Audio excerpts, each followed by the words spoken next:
Welcome to Lotus Whisper, Zen Tales for Sleep. Tonight, we will walk a gentle path together, guided by a simple, profound truth. If it's meant for you, it will come. In a world that often urges us to strive, to push, and to control, this idea can feel like a quiet stream flowing against a rushing river. We carry so much tension in our shoulders, so much worry in our minds, all born from the fear that if we do not grasp, we will lose. But the wisdom of old teaches a different way. It is the way of the open hand, of the patient seed, of the river that finds its way to the ocean without a map. It is the art of allowing. Tonight's stories are an invitation to release the weight of effort and to trust in the unfolding of your own journey, finding peace in the gentle rhythm of what is. Please subscribe to the channel to hear more stories like this. The Anxious Gardener and the Unfurling Seed. In a quiet monastery nestled among mist-shrouded hills, there lived a young gardener named Kaito. The monastery garden was his whole world, a place of sculpted pines, raked sand that mirrored the flow of water, and moss that grew like soft green velvet on ancient stones. To the other monks, the garden was a living teaching in patience and harmony. It was a place to walk, to breathe, to simply be. But for Kaito, it had become something else. It was a canvas for his ambition, a measure of his worth. His hands were skilled, his knowledge of plants profound, but a quiet anxiety hummed beneath the surface of his diligence, like a trapped insect buzzing against a paper screen. He did not just tend the garden, he willed it to be perfect. Every leaf, every pebble, every drop of water was an extension of his own desire for control. One spring, a revered master, old and bent like a wind-swept cypress, came to visit the monastery. He walked with Kaito through the garden, his eyes taking in everything with a soft, accepting gaze. He saw the flawless symmetry of the raked sand and the meticulous pruning of the azaleas. He also saw the faint tension in Kaito's shoulders and the way his eyes darted about, searching for the smallest imperfection. Before he left, the master pressed a small, dark object into Kaito's palm. It was a single seed, no larger than a thumbnail, smooth and cool to the touch. "This is a moon petal seed," the master said, his voice as gentle as the rustling of bamboo leaves. "It is said to bloom only once in a generation, with a flower that holds the light of the full moon. It requires nothing special. Just give it what it needs." Kaito's heart leaped. The moon petal. He had only read of it in ancient scrolls. To be entrusted with such a treasure was the highest honor. This, he thought, would be his masterpiece. This bloom would be the ultimate proof of his skill, a testament to his devotion. The master's simple words, "Give it what it needs," echoed in his mind, but he heard them not as an instruction for simplicity, but as a challenge for perfection. He spent the rest of the day in a state of reverent excitement. He selected the most beautiful ceramic pot, one glazed in a deep indigo that reminded him of the night sky. He filled it not with ordinary garden soil, but with a mixture he spent hours preparing, sifting loam, sand, and nutrient-rich moss through a fine screen until its texture was like dark silk. He placed the seed in the center of the soil with the delicacy of a scribe placing a final brushstroke on a sacred text. He watered it with water from the deepest, coolest part of the monastery well, letting the drops fall from his fingertips one by one so as not to disturb the seed's resting place. He placed the pot on a stone pedestal in the most protected corner of the garden, a place that received the gentle morning sun but was shielded from the harsh afternoon heat and the unpredictable winds.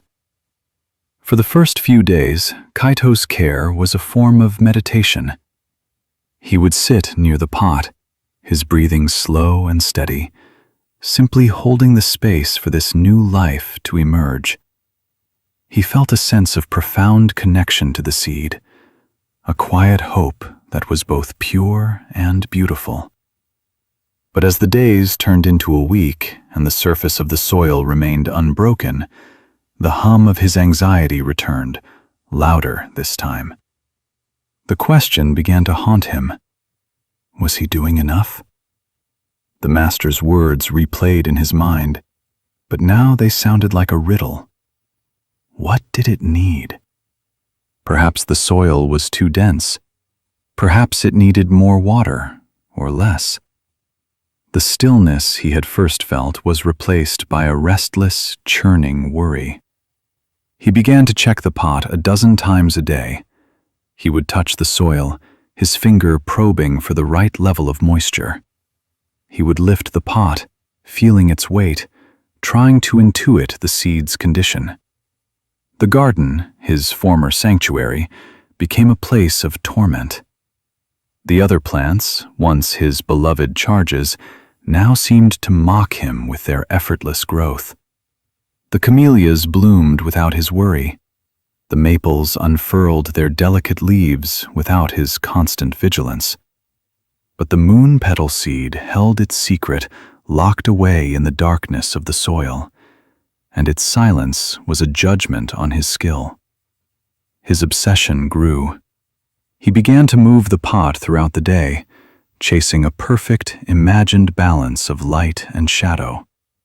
He would carry it from the east side of the garden in the morning to the west in the afternoon, convinced that he could orchestrate its environment with a precision that nature itself could not match. The other monks watched him with gentle concern. They saw him talking to the pot, his voice a low, urgent whisper, pleading with the seed to awaken.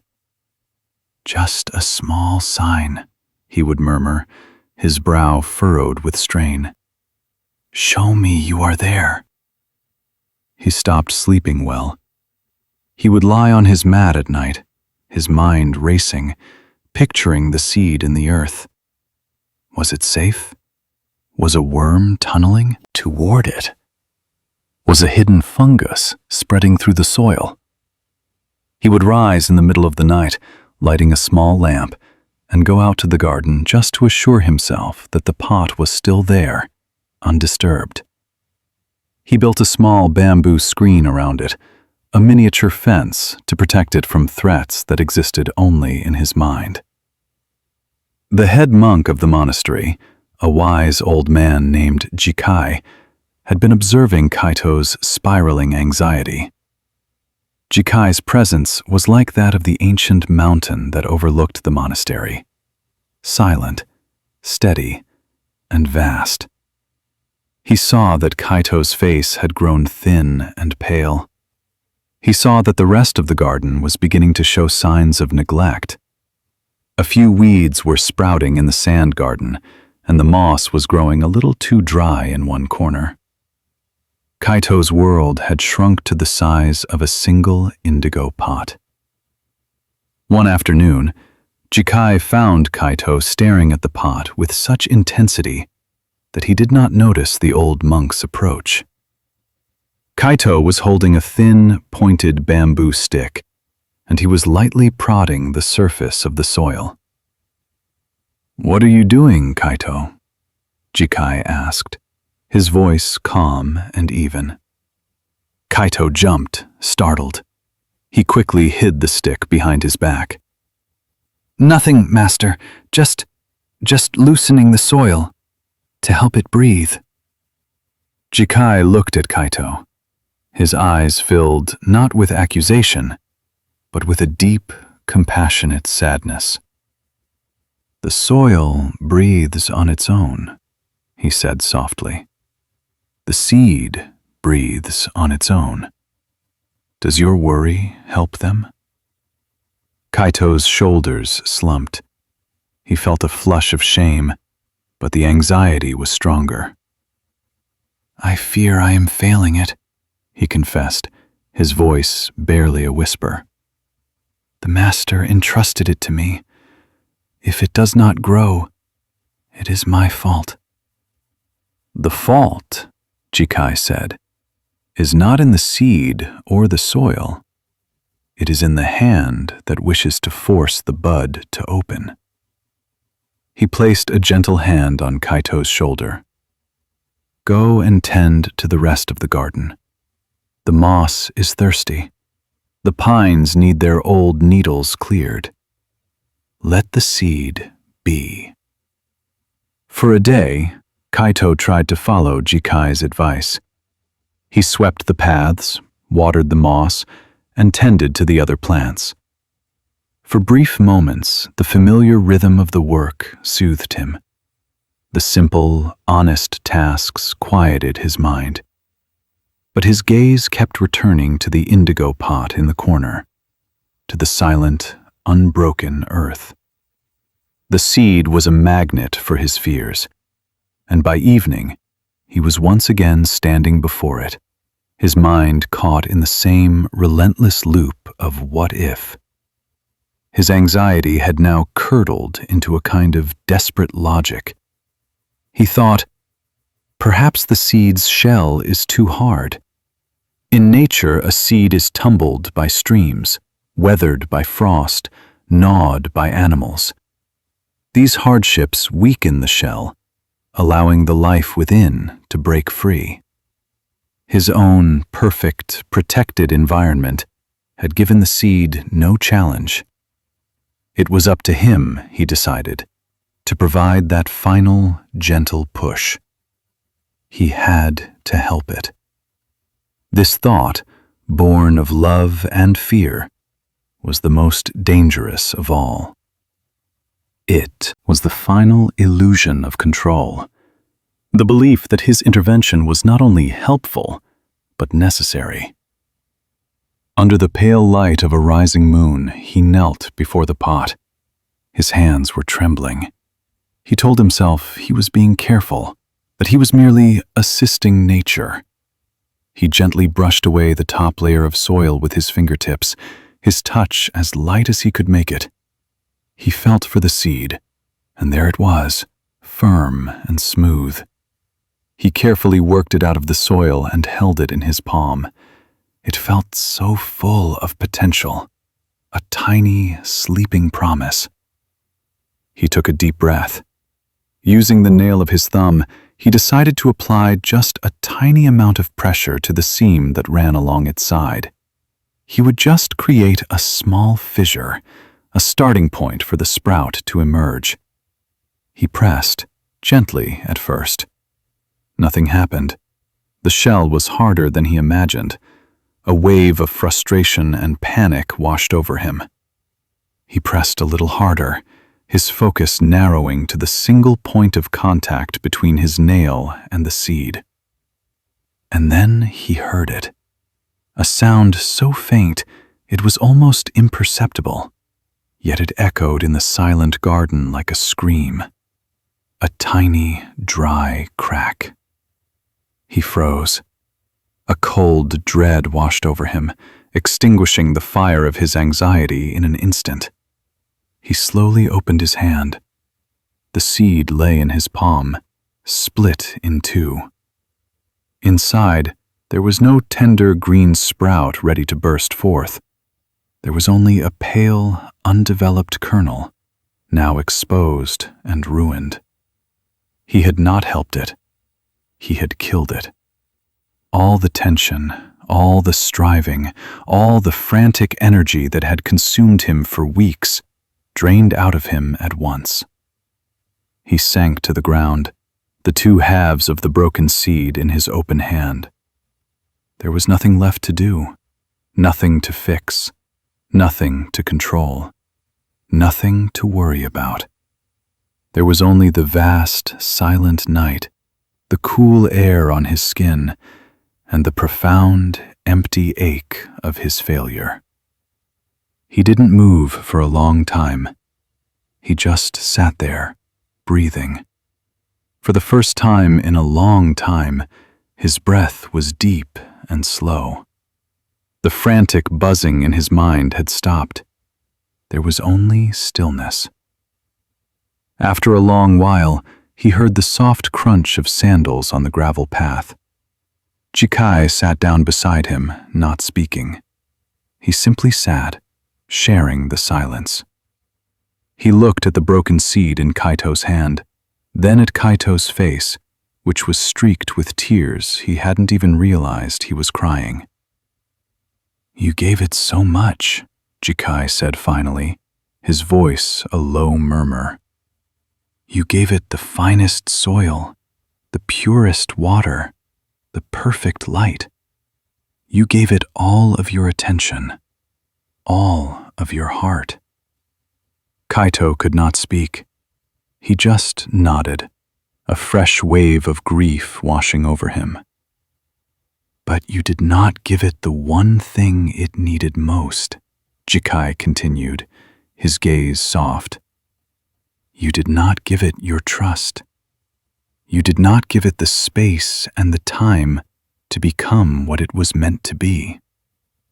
Growth is a mystery, Kaito. It happens in the dark, in its own time. Our task is not to force it, but to nurture the conditions for it, to unfold. The sun does not pry open the petals of the lotus. It simply shines, and the lotus opens when it is ready." Kaito looked from the broken seed to the vast, sleeping garden around him. He saw the ancient pine, which had grown for centuries without any help from him. He saw the moon in the sky, which followed its own silent, unhurried path. He saw the profound wisdom in the rhythm of things, a rhythm he had tried to fight against with all his might. His suffering, he realized, had not come from the seed. It had come from his own desperate need for the seed to be something other than what it was in that moment.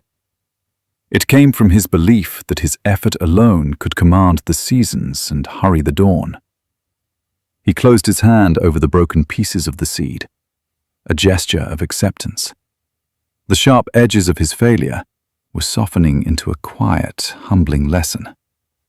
He had wanted to create a perfect flower, but instead, he had been shown the deep imperfection of his own grasping mind. And in that quiet moment of surrender, as he finally let go of what he thought he could control, a new space opened within him. It was a space of stillness, of deep relaxation. The anxious gardener was gone. In his place was just a man, sitting quietly in a garden, under the patient light of the moon, finally beginning to understand what it means to let things grow. Jikai's voice was as soft as the moonlight that filtered through the pine needles. "The gardener's true work," he said, "is to create a space of welcome. We till the soil. We offer water. We remove the choking weeds that would steal the light. We do this with a gentle and attentive heart. But the final miracle, the spark of life that pushes through the soil, the intelligence that tells the root to go down and the stem to go up, that does not belong to us, Kaito. It is a gift from the great mystery. Your love for the seed was real, but it became a cage. You loved the flower you imagined more than the seed you held." Kaito looked down at his hands, resting in his lap. The hands that had so skillfully pruned and raked, that could feel the slightest change in humidity in the air. The hands that had also crushed the very life they sought to nurture. They felt foreign to him now, heavy and clumsy. He had always seen them as tools of creation, extensions of his will.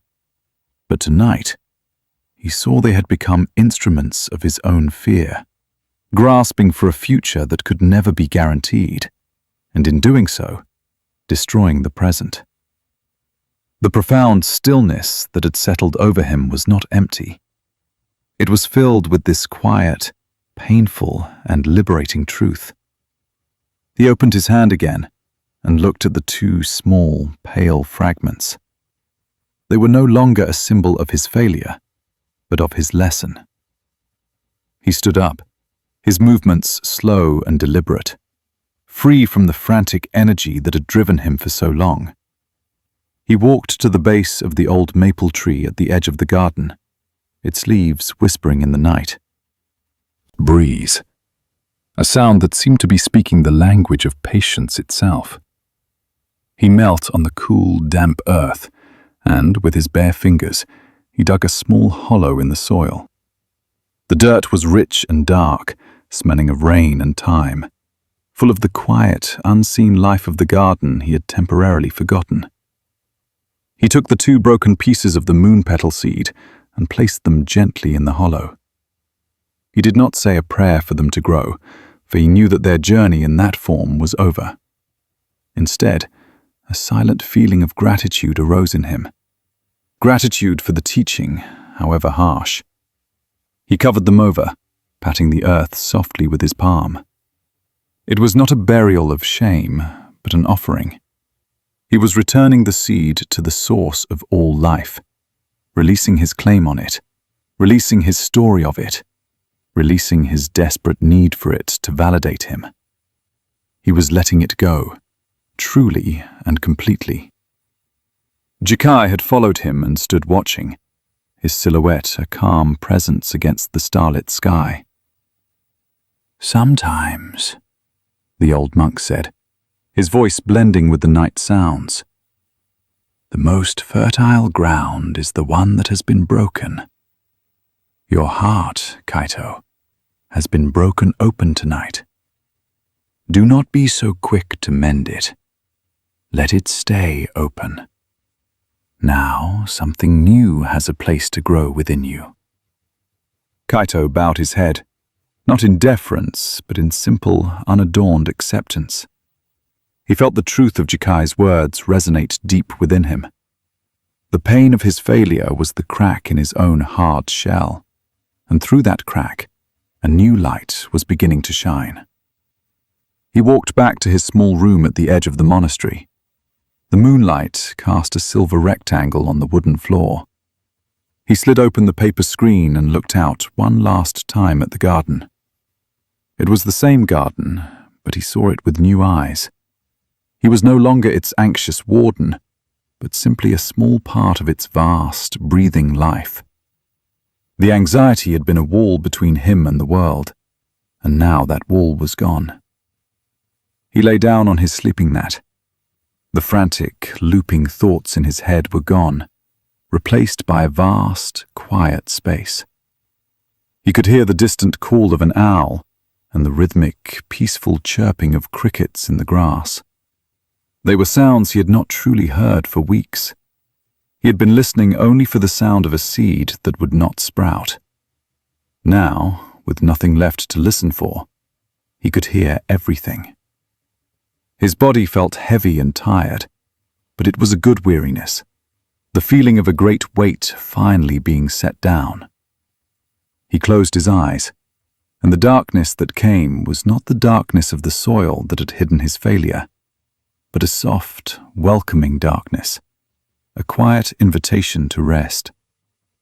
The path from anxiety had led him here, to this unexpected stillness, a peace born not from success, but from the complete surrender of his struggle.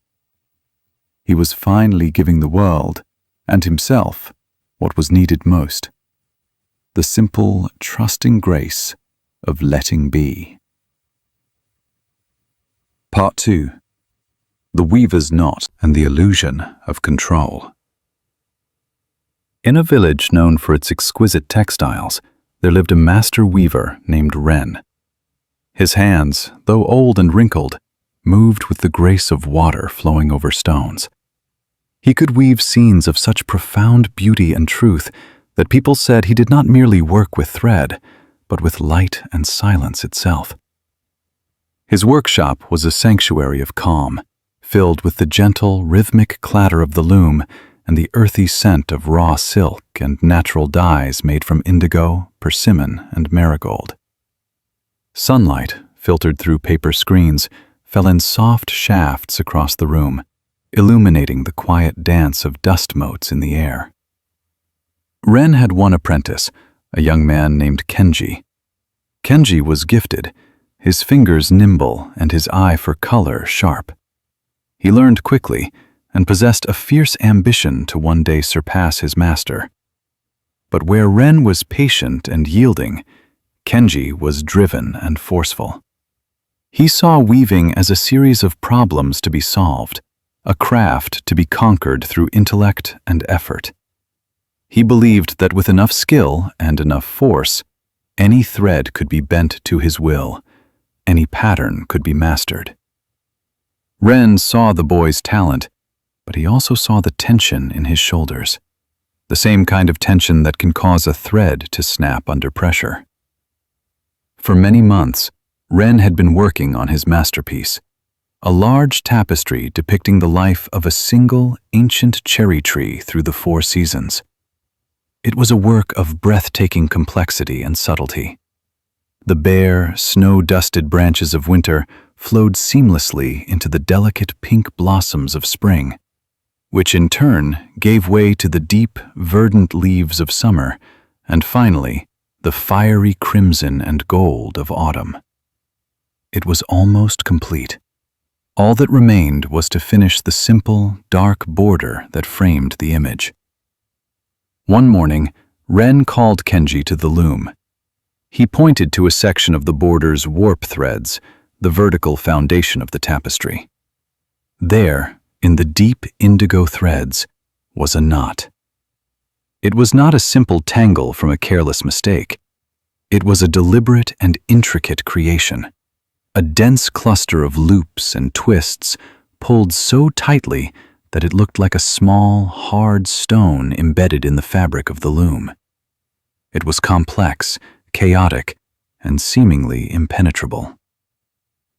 "The tapestry cannot be completed until this knot is undone," Ren said, his voice as calm as the surface of a still pond. "This is your task, Kenji. Unravel it." Kenji's heart beat a little faster.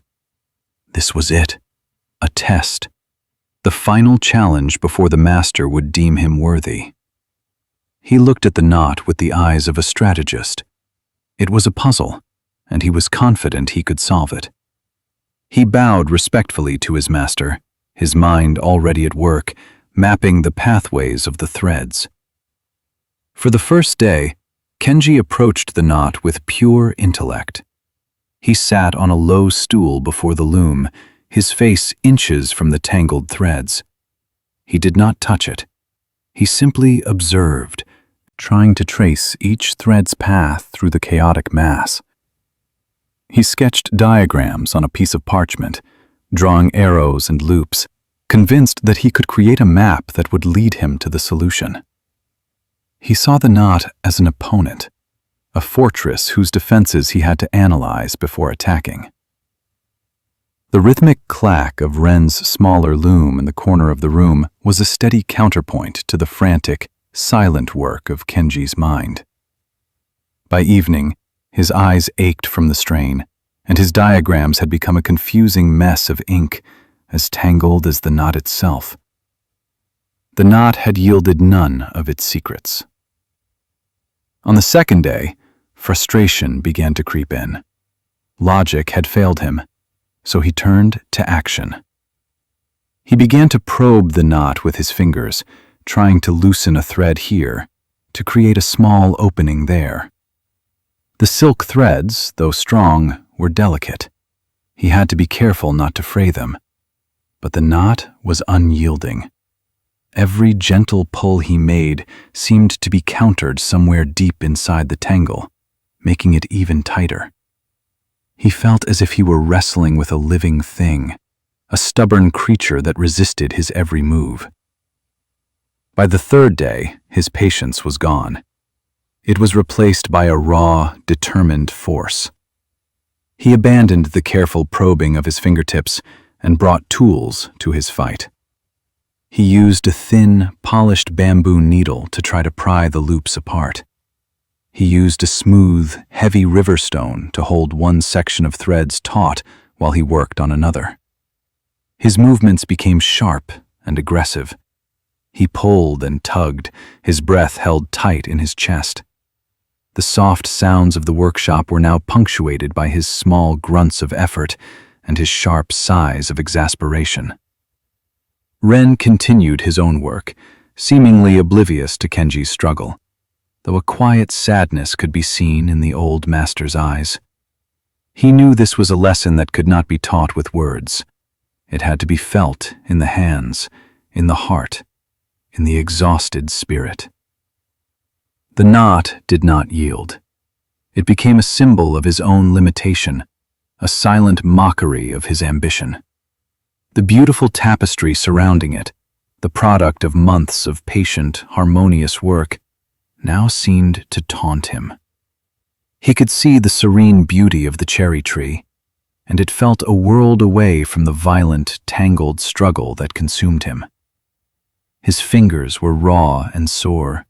His shoulders and neck were a tight bundle of aching muscles.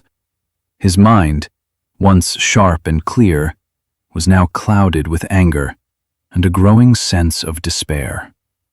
He had poured all of his energy, all of his skill, all of his will into this single point, and it had only made the problem worse.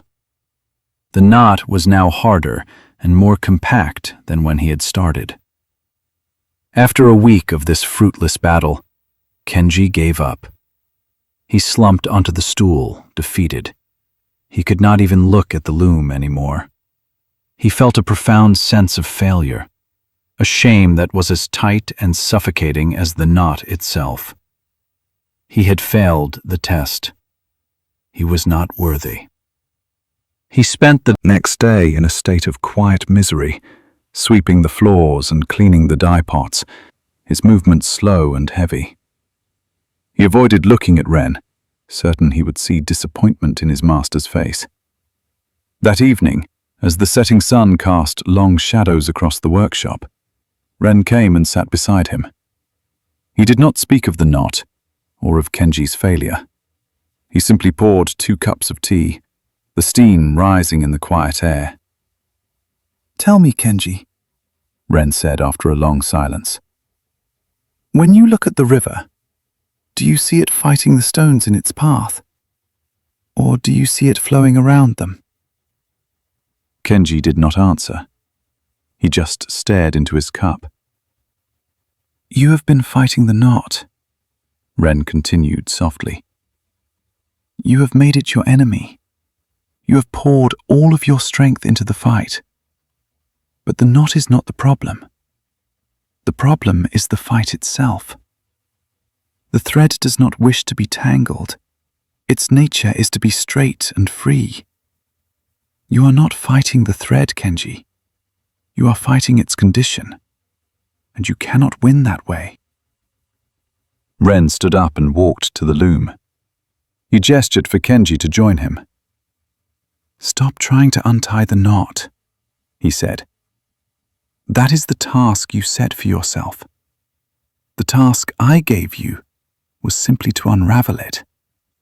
The words are different. The path is different. For tomorrow, I want you to do nothing.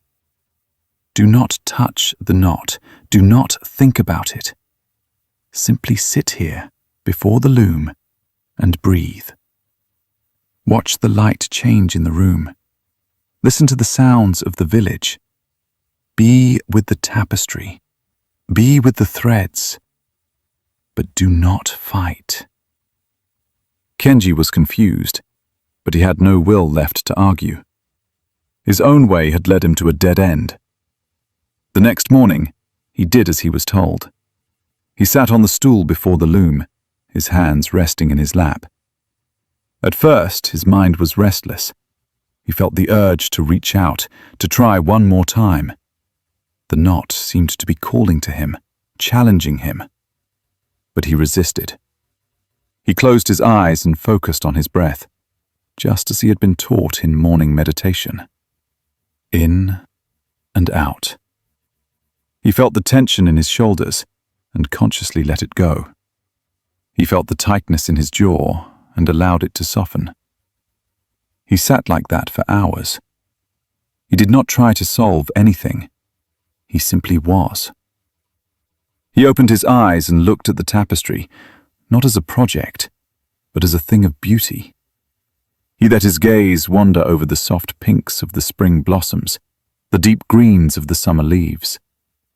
He followed the lines of the branches, seeing how they yielded to the space around them. His mind, for the first time in over a week, became quiet. The frantic noise of striving was replaced by a gentle stillness. In this new state of calm, he looked at the knot, but he did not see it as a problem anymore. He saw it simply as a collection of threads. He was not looking for a solution. He was just looking. His gaze was soft, accepting, and in that softness, he saw something he had never seen before. In his frantic pulling and analyzing, he had assumed all the indigo threads were part of the same tangled system. But now, in the quiet light of the afternoon, he noticed one single thread. It was a slightly darker shade of indigo, almost imperceptible. It was not twisted or looped like the others. Instead, it was woven straight through the very heart of the knot, like a pin holding a complex hairdo in place. It was this single, straight thread that held all the others in their tangled state. It was the source of all the tension. It was not part of the knot. It was the key that locked it. His breath caught, but it was not a gasp of anxiety. It was a quiet intake of awe. The solution was not to attack the complexity, but to find the simplicity at its core. His movements were slow and mindful. He did not reach for the thread with his old, grasping urgency. He gently took the end of this key thread between his thumb and forefinger. He did not pull. He simply eased it. He guided it back through the path it had taken. It slid out smoothly, without any resistance. And then, a miracle. The moment the key thread was free, the entire knot seemed to exhale. The tension vanished. The complex, tight ball of loops and twists simply fell apart. With a few gentle shakes of his fingers, the once impossible knot unraveled into a dozen straight, simple indigo threads, hanging peacefully before him. It had taken him less than a minute. A profound sense of release washed over him, a relaxation so deep it felt as if a knot within his own body had just let go. He looked at his hands, no longer instruments of force, but of gentle allowing. Ren, who had been watching from across the room, came and stood behind him. He placed a hand on Kenji's shoulder. "Life often presents us with such knots," the old master said. "Knots of anger, of grief, of fear. We see them as huge, tangled problems, and we fight them with all our might. We pull on the threads of our anger, trying to force it to go away, and we only make the knot of our suffering tighter. But often, the entire tangle is held in place by one single thread. A belief we hold about ourselves, an old story we refuse to let go of, a fear of a future that has not yet happened. Our task is not to fight the whole tangled mess. It is to sit quietly, to breathe, and to find that one simple thread. And then, we do not pull it with force. We just gently, patiently, ease it free." Kenji finally understood. The test was not about his skill as a weaver. It was a lesson in the art of living. True mastery was not the power to force a solution, but the wisdom to see the simple truth hidden within the complexity. It was the wisdom of letting go of the struggle, of allowing the answer to reveal itself in stillness. He sat before the loom, the threads now straight and ready, and felt a peace that was as deep and beautiful as the finished tapestry itself. The illusion of control had dissolved, leaving behind the simple, liberating truth of surrender. Kenji ran his hand over the now smooth, untangled warp threads. They felt cool and alive beneath his fingers, humming with potential. The space where the knot had been was no longer a site of conflict, but a place of quiet transition, ready to be woven into the whole. He looked at the completed sections of the tapestry, at the ancient cherry tree, and saw it with a clarity he hadn't possessed before. He had always admired the tree for its strength, its ability to withstand the winter snows and summer storms. But now he saw its true strength was in its yielding. The branches did not fight the wind. They danced with it. The roots did not fight the earth. They found their way through its softness and around its stones. The entire tree was a living testament to the wisdom his master had just shared. It did not strive. It simply was, in perfect harmony with the changing seasons. He turned to his master, his eyes shining with a new, quiet understanding. "Thank you," he whispered, and the words carried a weight of gratitude that went far beyond the simple lesson of the knot. It was a thank you for the gift of stillness, for the permission to stop fighting. Ren smiled, a gentle expression that crinkled the corners of his eyes. "The loom is a great teacher," he said. "It teaches us that tension is necessary. Without the tension of the warp threads, there can be no cloth. But too much tension, and the threads will break. It is a delicate balance. Life is the same. We need a certain tension to grow, a certain focus to create. But when we hold that tension too tightly, when we grip our desires and our fears with a closed fist, we create knots. We create suffering for ourselves." He gestured for Kenji to take his place at the loom. "Now," he said, "finish the border, but do not weave with your old hands. Weave with the hands that found the simple thread. Weave with a quiet mind." Kenji sat down, his body feeling light and relaxed. He picked up the shuttle, its wooden surface worn smooth from his master's touch. He began to weave, passing the indigo weft thread back and forth through the warp. His movements were different now. They were no longer sharp and efficient, driven by a desire to finish. They were fluid, rhythmic, and meditative. Each pass of the shuttle was a breath. Each press of the reed to tighten the cloth was a heartbeat. He was not imposing a pattern on the threads. He was participating in a conversation with them. He lost all track of time. The workshop, once a place of striving and pressure, became a sanctuary of being. The sounds of his work, the gentle slide of the shuttle, the soft thud of the reed, were no longer the sounds of labor, but the sounds of harmony. He felt a deep connection to the materials, to the silk that had come from a living creature, to the indigo dye that had come from a plant, to the wooden loom that had come from a tree. He was not just a weaver creating an object. He was a part of a vast, interconnected process of life expressing itself. The border grew under his hands, a perfect, deep band of indigo that held the vibrant life of the cherry tree within its calm embrace. It was the simplest part of the tapestry, yet he wove it with more presence and awareness than he had ever brought to the most complex patterns. He was not thinking about the finished product, or about proving his skill, or about his future as a master. He was simply present with the passing of a single thread, over and under, back and forth. When he had woven the final line and secured the last thread, he sat back. The tapestry was complete. It was magnificent. The cherry tree seemed to breathe with life, its colors shifting subtly in the afternoon light. But Kenji's gaze was drawn to the border. It was flawless, its deep, even color a perfect frame of stillness around the dynamic life of the tree.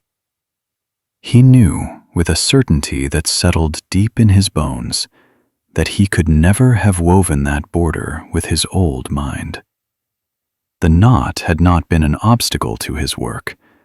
It had been an essential part of his education. It had forced him to stop, to let go, and to find a new way of being. That evening, as they sat together sharing a simple meal of rice and pickled vegetables, Kenji felt a quiet joy he had never experienced before. It was not the triumphant joy of victory, but the serene joy of acceptance. He had not conquered the knot. He had befriended it. He had learned its language. "The greatest control," Ren said, as if reading his thoughts, "is found not in force, but in surrender. When you stop trying to control the world, you discover that you are in perfect harmony with it. The weaver does not control the thread. The weaver listens to the thread and guides it to the place it wants to go. The gardener does not control the seed. The gardener listens to the seed and gives it the home it needs. This is the path of true mastery, Kenji. Not to bend the world to your will, but to align your will with the gentle, unfolding nature of the world." Kenji looked out the open door at the evening sky, a soft tapestry of deepening blues and pale pinks. He felt the illusion of his own separate, striving self begin to dissolve, replaced by a feeling of being woven into the fabric of the world around him. The struggle was over. The knot was undone, and in its place was a quiet, spacious peace. The weight of the golden bowl. In a monastery that clung to the side of a mountain like a swallow's nest, there lived a young monk named Ananda. His life was one of profound and elegant simplicity. He owned 3 robes, a sleeping mat, and a plain wooden bowl for his daily alms. This bowl was his most cherished possession, not for its material value, which was nothing, but for its history. It was carved from the wood of a fallen Bodhi tree, and its surface was worn smooth by the hands of the monks who had carried it before him. Held it. He felt a connection to his lineage, a quiet continuity of purpose. His days were a peaceful rhythm of meditation, chores, and study. He was content. His mind was like a clear sky, untroubled by the clouds of wanting more.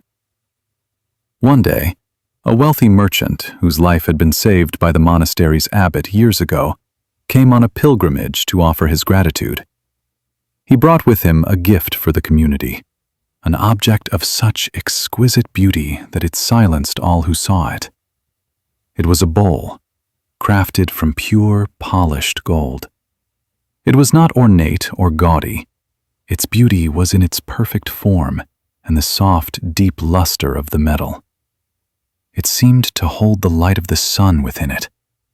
A single, perfect lotus blossom was delicately etched at its base. The abbot, a wise master named Zenshin, accepted the gift with a gracious nod, for to refuse it would have been an insult to the merchant's sincere heart. After the merchant had departed, Zenshin looked at the assembled monks. He knew that such an object in a place of simplicity could be a powerful teacher. His gaze fell upon Ananda, whose eyes were wide with innocent admiration for the bowl's beauty. "Ananda," Zenshin said, his voice calm, "for your diligent practice and your simple heart, I entrust this bowl to your care. Use it for your daily alms. Let its beauty remind you of the light of awareness that you seek within." Ananda was stunned. He felt a surge of joy and pride that was entirely new to him. To be chosen for such a responsibility was a great honor. He bowed deeply, his heart pounding, and accepted the bowl. It was heavier than he expected, and the metal was warm to the touch, as if it were alive. He carried it back to his small cell as if he were carrying a sleeping bird. That first evening, he simply sat with the bowl, turning it over and over in his hands, watching the candlelight dance on its surface. He felt a deep sense of gratitude. But as night fell, a new feeling, a small and unfamiliar seed of unease, began to sprout in his mind. Where would he keep it? His cell had only a thin paper screen for a door. Anyone could walk in. The thought, once planted, began to grow roots. He decided to place it on the small altar beside his sleeping mat. But as he lay down, he couldn't sleep. The soft glow of the bowl in the moonlight seemed to call out, to announce its presence. Every creak of the monastery's old wooden beams sounded like a footstep. Every rustle of the wind in the pines sounded like a thief. The clear sky of his mind was becoming overcast. The next morning, he took the golden bowl on his alms round into the village. He felt self-conscious, aware of the glances it drew from the villagers. When a woman placed a scoop of rice into it, he winced inwardly, imagining the hard grains scratching the perfect, polished surface. When a child with sticky fingers reached out to touch it, he pulled it back protectively. The simple act of receiving food, once a practice of humility and connection, had become a source of anxiety. He returned to the monastery not with a feeling of gratitude for the food, but with a sense of relief that the bowl was unharmed. That day, he made a decision. The golden bowl was too precious, too special to be used for something as mundane as collecting alms. He would keep it safe, for contemplation only. He cleaned his old wooden bowl and began using it again for his daily rounds. But now his life was split in two. There was the simple, open life of the monk with the wooden bowl, and the secret, worried life of the guardian of the golden bowl. The weight of this secret life grew heavier each day. The bowl, which had once brought him such joy, was now the source of a constant, low-level fear. He began to hide it. At first, he simply wrapped it in one of his spare robes and tucked it in a corner, but that didn't feel safe enough. He then found a loose floorboard beneath his sleeping mat and created a small, hidden compartment. He would place the bowl there each morning and cover it carefully, smoothing the mat over it, trying to make it look undisturbed. His mind was no longer his own. During meditation, instead of following his breath, his thoughts would drift to the floorboard. Was it secure? Did anyone see him hiding it? He would visualize the bowl alone in the darkness, and a pang of fear would tighten his chest. His concentration, once so steady, was now scattered. During communal chants, his voice would falter as he was suddenly struck with the thought that he had forgotten to replace the floorboard properly. His interactions with his fellow monks became strained. If a brother monk entered his cell to ask a question, Ananda would feel a surge of suspicion. He would stand in a way that blocked the view of the sleeping mat. A simple, friendly question like, "What are you so busy with, Ananda?" sounded like an accusation in his ears. He, who had always been open and cheerful, became withdrawn and guarded. The bowl itself became a tyrant. He would unwrap it every night, his hands trembling slightly, to check for new scratches or blemishes. He would polish it with the softest part of his robe, his breath held, as if performing a sacred ritual. But the joy was gone. The ritual was born not of love, but of fear. The bowl did not reflect the light of awareness. It reflected the anxious face of its keeper. Zenshin observed all of this in his quiet, unobtrusive way. He saw the dark circles under Ananda's eyes. He saw the way Ananda's gaze would dart around a room, the way his shoulders were permanently tensed. He saw that Ananda's old wooden bowl was full of rice, but Ananda himself was starving for peace. One afternoon, Zenshin called Ananda to his quarters. The room was simple, with only a calligraphy scroll on the wall that read, "The sky does not own the clouds." "Ananda," Zenshin began, pouring 2 cups of tea, "I have a task for you. The mountain spring on the far side of the valley is known for its purity. I would like you to fetch a jug of its water for our evening ceremony. It is a half-day's walk. Leave now, and you will return by sunset." Ananda's first thought was of the bowl.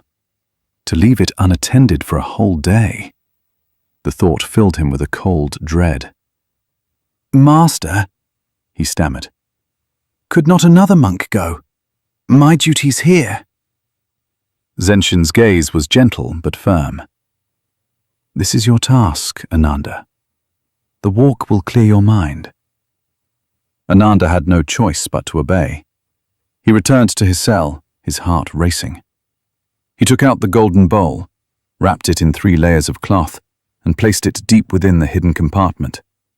He put the floorboard back, placed the mat over it, and then, in a fit of paranoia, he arranged his spare robes in a pile on top of the mat, hoping it would look too messy to be of interest. The walk to the spring was a torment.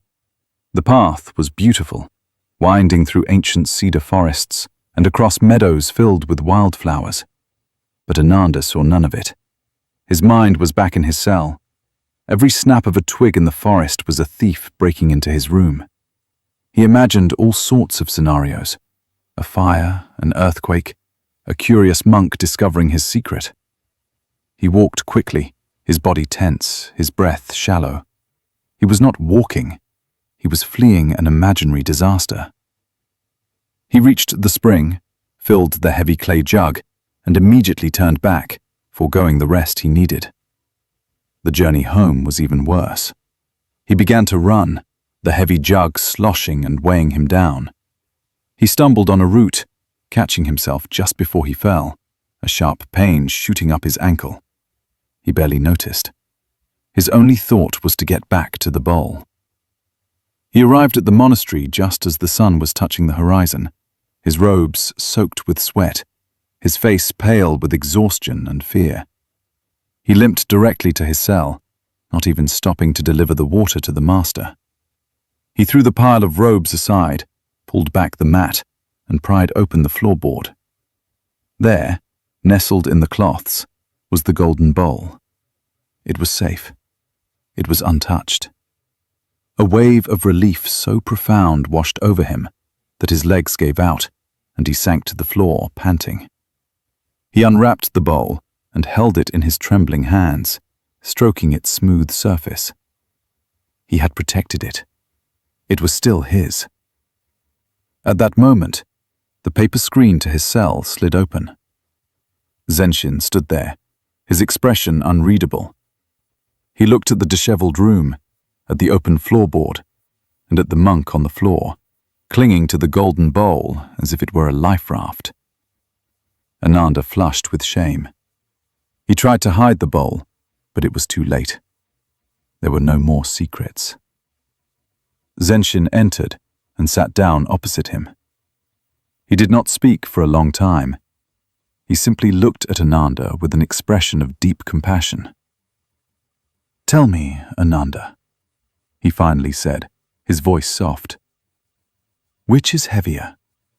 The jug of water you carried over the mountain, or that small bowl you hold in your hands?" The question pierced through Ananda's defenses. Tears welled in his eyes. "The bowl, Master," he whispered. "The bowl is the heaviest thing in the world." "I see," said Zenshin.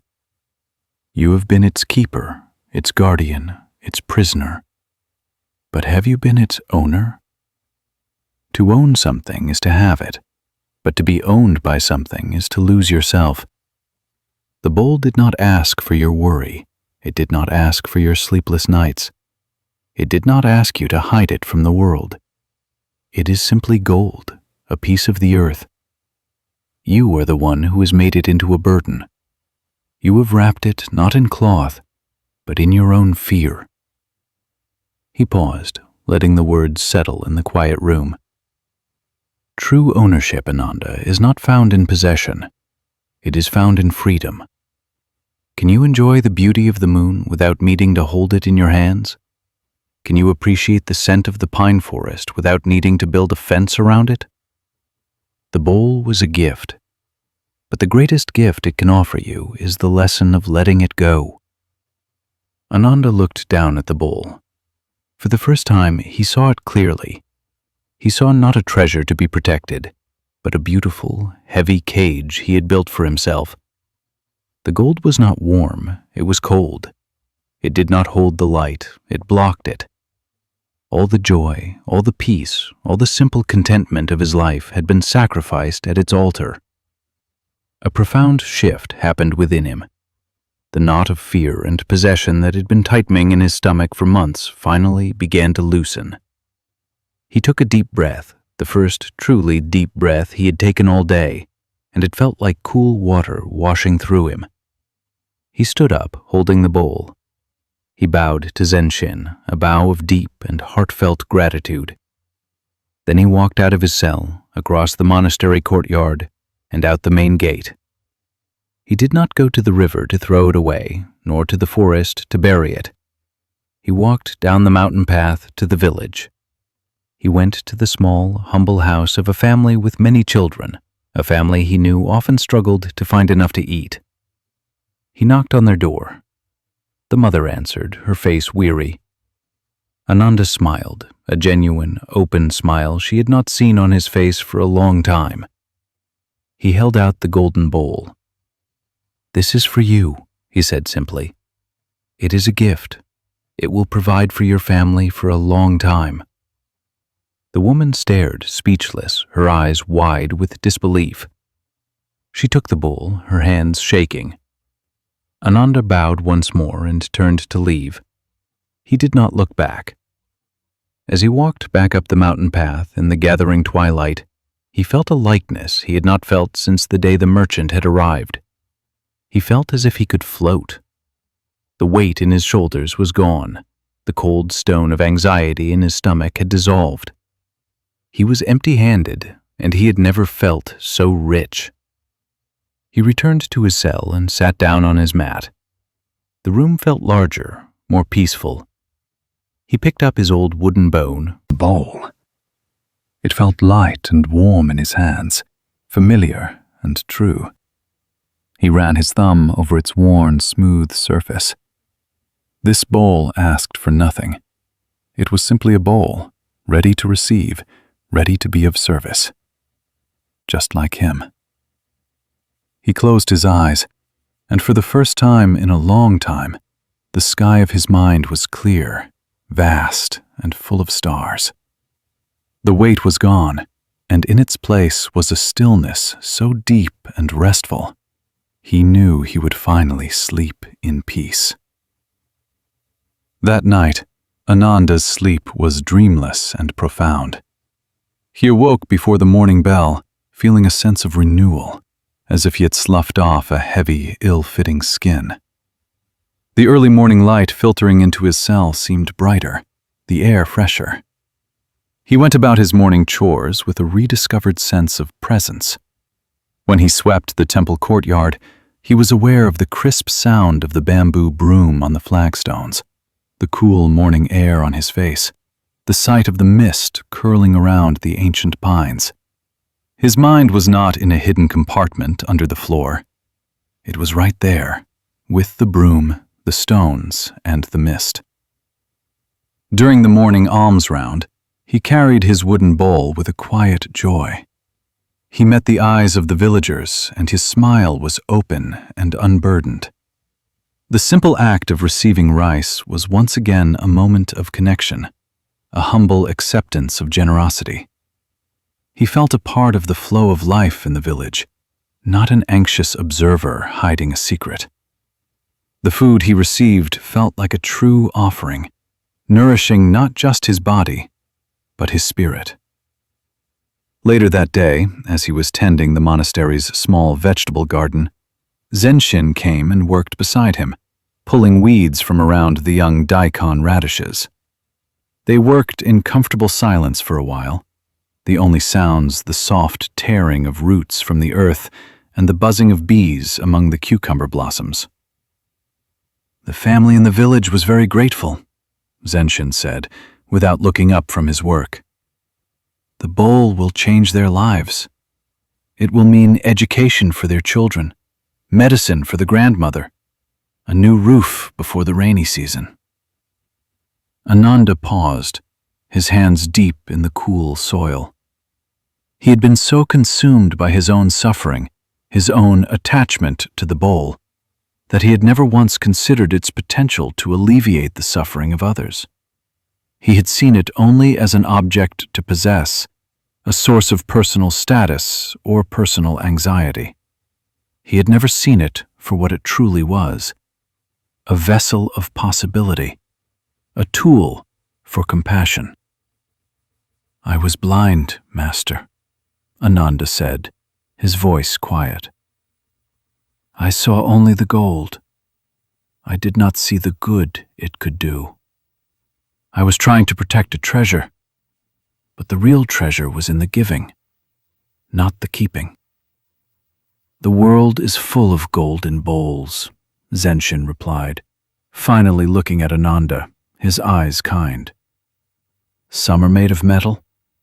Others are made of ideas, of reputation, of relationships, of memories.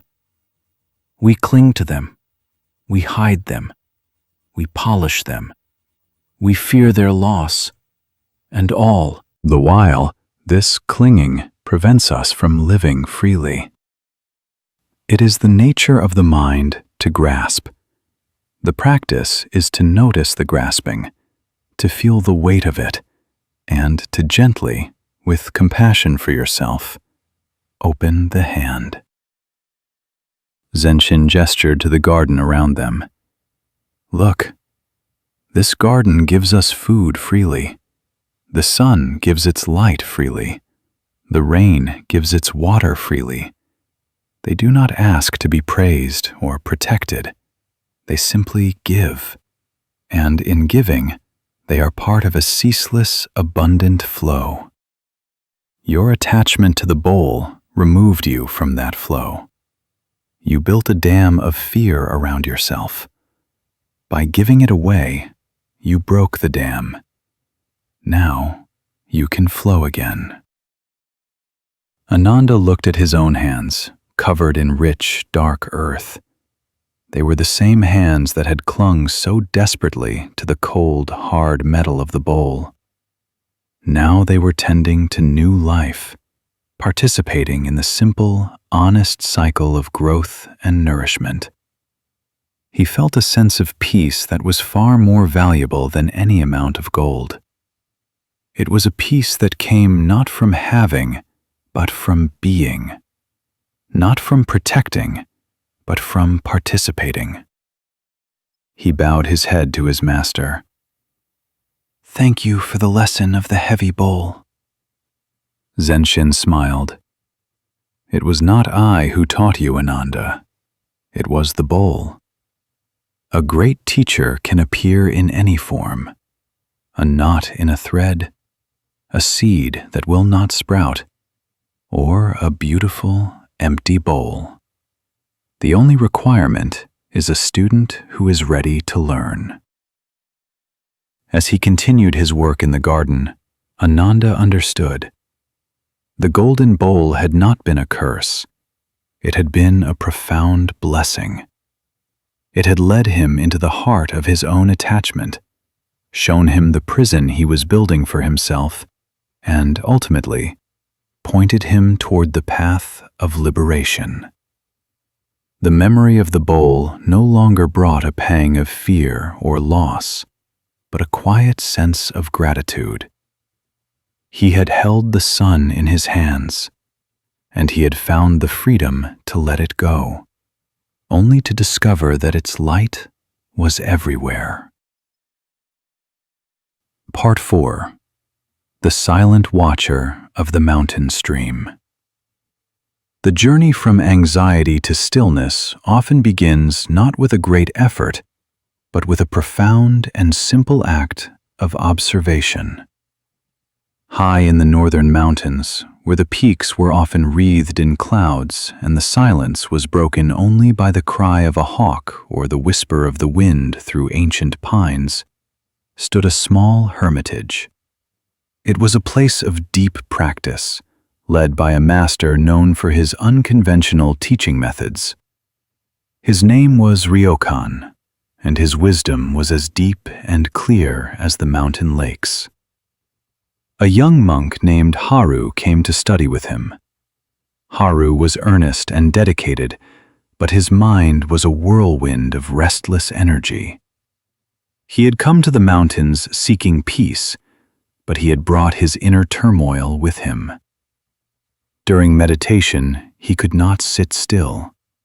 His legs would ache, his back would burn, and his thoughts would race like frightened deer. He would think about his progress, worry about his lack of enlightenment, and compare himself to the other, calmer monks. He approached his practice with a fierce, striving intensity, believing that peace was a fortress to be conquered, a summit to be scaled through sheer force of will. Ryokan watched Haru for several weeks.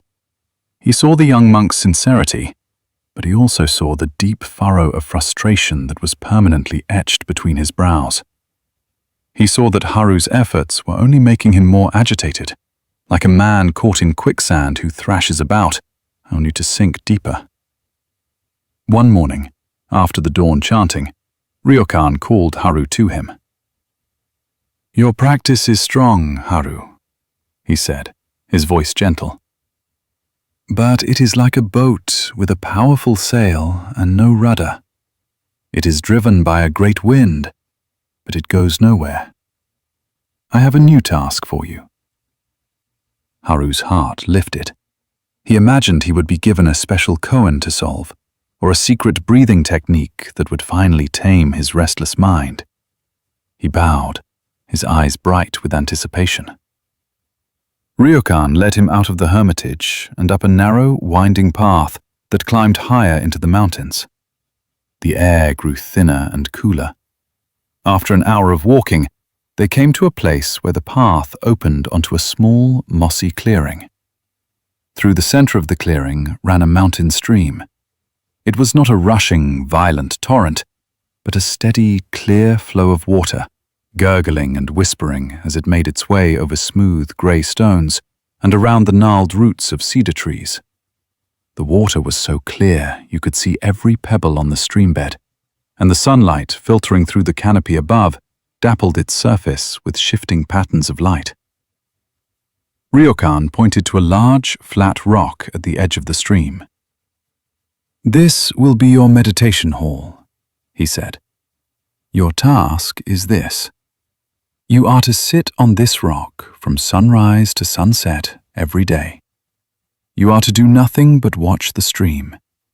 You will not chant. You will not count your breaths. You will not try to empty your mind. You will simply watch. Watch the water as it flows. Watch the leaves that fall into it. Watch the insects that dance on its surface. Watch the light as it changes. That is all. Haru was bewildered. This was not the profound teaching he had expected. Watch a stream. How could this possibly lead to enlightenment? It seemed like a waste of time, a task for a novice, not for a dedicated student like himself. But he could not disobey his master. He bowed, hiding his disappointment, and agreed. The first day was an exercise in pure agony. Haru sat on the cold rock as the sun rose, its first rays painting the undersides of the clouds in shades of rose and gold. For the first few minutes, the novelty of the scene held his attention. The stream was beautiful. Its sound was pleasant. But soon, his mind began to rebel. "This is pointless," it screamed. "You should be back at the hermitage, meditating properly. You are falling behind." His body ached. The rock was hard and unforgiving. His legs grew numb. He was hungry. He was bored. He tried to force himself to focus on the water, but his mind would not obey. He would watch a leaf float by for a few seconds, then his thoughts would snatch him away. He would think about his family in the village below, about a conversation he had yesterday, about what he would eat for dinner. The stream flowed on, indifferent to his inner chaos. The sun climbed higher in the sky, and the hours stretched before him like a vast, empty desert. He felt a rising tide of frustration and despair. He was failing at even this simple, foolish task.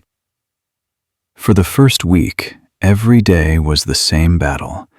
He would arrive at the rock filled with a grim determination, and he would leave at sunset feeling defeated and agitated.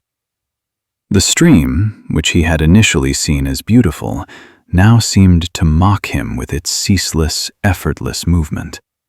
It had a purpose, a destination, the great ocean far below, while he was stuck on a rock, going nowhere. But slowly, imperceptibly, something began to shift. It was not a conscious decision, but a gradual surrender born of pure exhaustion. He had fought his own mind for so long that he had no energy left to continue the fight. His resistance began to crumble. One morning, as he sat down on the rock, he simply let go. He let go of the need to achieve something. He let go of the idea that he was supposed to be having a profound experience.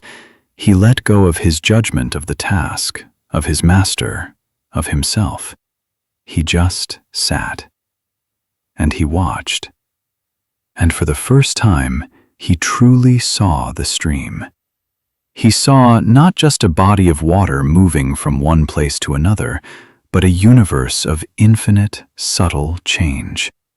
He noticed the way the water curled into a small eddy behind a particular gray stone, a tiny, swirling galaxy that existed for a moment and then dissolved back into the main current. He saw how the light at noon was sharp and white, making the water's surface glitter like a field of diamonds, while the light in the late afternoon was golden and soft, revealing the deep, mysterious greens of the moss growing on the submerged rocks. He began to notice the life of the stream. He saw a small brown water dipper, a bird that could walk underwater, bobbing on a stone before plunging into the current to hunt for insects. He watched tiny, iridescent dragonflies hover and dart, their wings a blur of motion. He saw a water strider skate across the surface tension as if on a sheet of invisible ice. His world, which had been confined to the noisy, narrow space of his own thoughts, began to expand. He was no longer just Haru, the struggling monk. He was a silent witness to a world that was teeming with life, a world that had been there all along, unnoticed. As the days turned into weeks, and the summer began to fade into early autumn, his watching deepened. He saw the seasons change in the reflection on the water. The deep green of the cedar needles was joined by the brilliant yellow of the ginkgo leaves and the fiery red of the maples that grew along the banks. Leaves would fall into the water, and he would watch them begin their long journey. Some would get caught in a tangle of roots near the bank, spinning in place for days before a rise in the water level would set them free again. Others would sail smoothly down the center of the current, disappearing around a bend in the stream.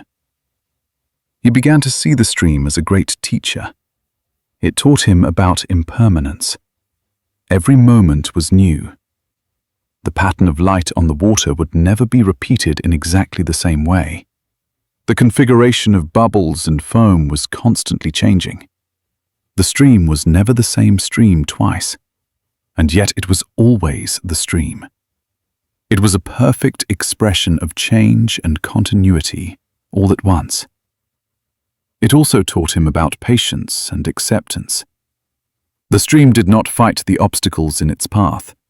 It did not strain to get around a large boulder. It simply flowed around it. It did not curse the narrow gorge that confined it. It flowed through it. It did not hurry to reach the ocean. It moved at its own pace, a pace dictated by the slope of the land and the pull of gravity. It had no anxiety about its destination. It simply trusted in its own nature, which was to flow, and it knew that this flowing would inevitably lead it to the sea. One day, a great storm rolled in. The sky turned a dark, bruised purple, and the rain came down in sheets. The gentle, whispering stream was transformed into a raging, muddy torrent. It tore at the banks, carrying branches and stones with it. Haru, sitting on his rock, was soaked to the skin, but he did not move.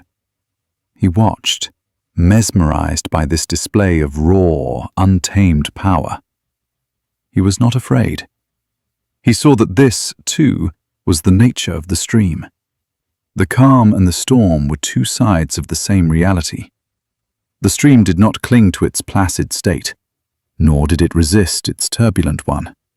It simply was what it was in that moment. After the storm passed, the sun came out, and the stream slowly began to calm. The water, once brown with silt, gradually cleared. The debris it had carried was deposited along the banks, and the stream found its old channel again. It was changed. A familiar stone might be gone, a new sandbar might have appeared, but it was still the stream, flowing onward. In that moment, watching the water clear, Haru understood. His own mind was like the stream. His restless thoughts, his anxieties, his striving, they were like the silt stirred up by a storm. His mistake had been in trying to fight the storm, in trying to force the silt to settle. He had been trying to dam the stream of his own consciousness. But the stream could not be dammed. The only way to find clarity was to be still and let the silt settle on its own. The thoughts would still be there, just as the pebbles were on the bottom of the stream, but they would not cloud the water if he did not constantly stir them up with his resistance and judgment. Peace, he realized, was not a destination to be reached. It was not a fortress to be conquered. It was the fundamental nature of his own mind, just as clarity was the fundamental nature of the water. It was always there, underneath the turbulence. All he had to do was stop struggling, stop stirring things up, and allow his own nature to reveal itself. The seasons turned. The first snows of winter came, dusting the cedar branches with white. The stream grew quiet, its edges freezing into intricate patterns of ice. Yet even under the ice, the water continued to flow. Haru sat on his rock, wrapped in a thick robe, his breath pluming in the cold air. He no longer felt the cold as an enemy. It was just the cold. He no longer felt the passage of time as a burden. The long hours were not empty. They were full. They were full of the silent, steady flow of the water, the slow, majestic turning of the stars at night, the deep, resonant silence of the snow-covered forest. One day in early spring, when the ice was breaking up and the first buds were appearing on the trees, Ryokan came up the path. He found Haru sitting on the rock. The deep furrow of frustration was gone from his brow. His face was calm, his posture was relaxed and steady, and his eyes, as they watched the water, held a deep, quiet clarity. He was so still that a small bird landed on a branch just a few feet away from him, unafraid. Ryokan stood for a long time, simply watching his student. He did not need to ask any questions. He could see the answer in Haru's presence. The young monk was no longer fighting the world. He had become one with the flow of it. Finally, Haru turned his head, his movement slow and graceful. He saw his master, and a gentle smile touched his lips. "The stream has reached the ocean, has it not?" Ryokan asked softly. Haru's smile widened. He understood that the master was not talking about the water. "Yes, master," he replied, his voice quiet and clear. "It was already there. It just had to realize it was flowing." He had come to the mountains seeking to conquer his mind, to achieve a state of peace. He had learned instead that the mind cannot be conquered, only understood. And peace is not a state to be achieved, but a presence to be allowed. By sitting still and watching the water, he had learned the greatest lesson of all: how to let go, how to trust the journey, and how to find the vast, silent ocean of peace that was always, already, flowing within him. The silent watcher had become the silent stream. Ryokan sat down on the mossy bank next to Haru's rock, the tension of the long climb leaving his old bones. He looked at the stream, then at his student. "And what will you do now?" he asked. "Will you stay on this rock forever, watching the water flow?"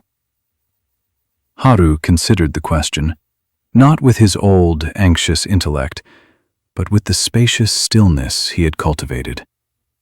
He watched a newly freed leaf, a survivor of the winter, spin in the current and disappear around the bend. "The stream does not stay in one place," he said. "Its nature is to move, to carry what it is given. I think my time as a silent watcher is over.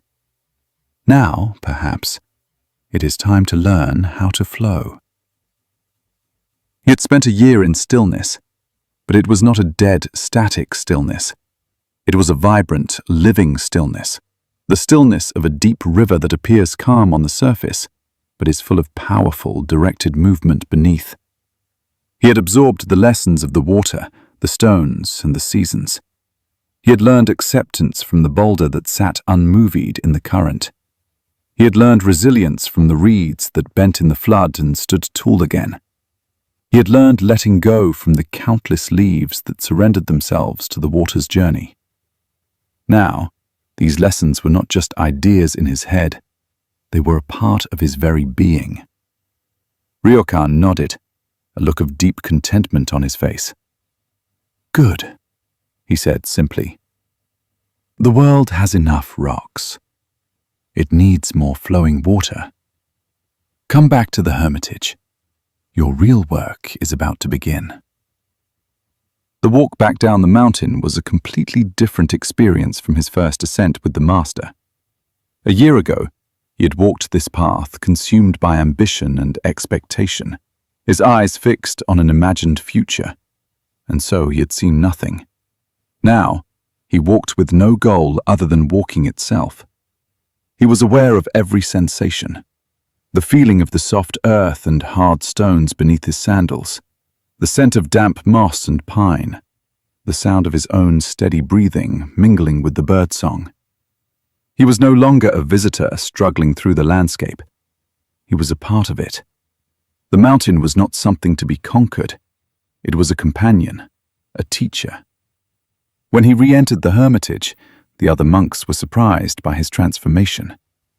His physical appearance was much the same, perhaps a little leaner and more weathered from his year in the elements, but his presence was entirely different. The restless, agitated energy that had always surrounded him was gone, replaced by a profound and gentle calm.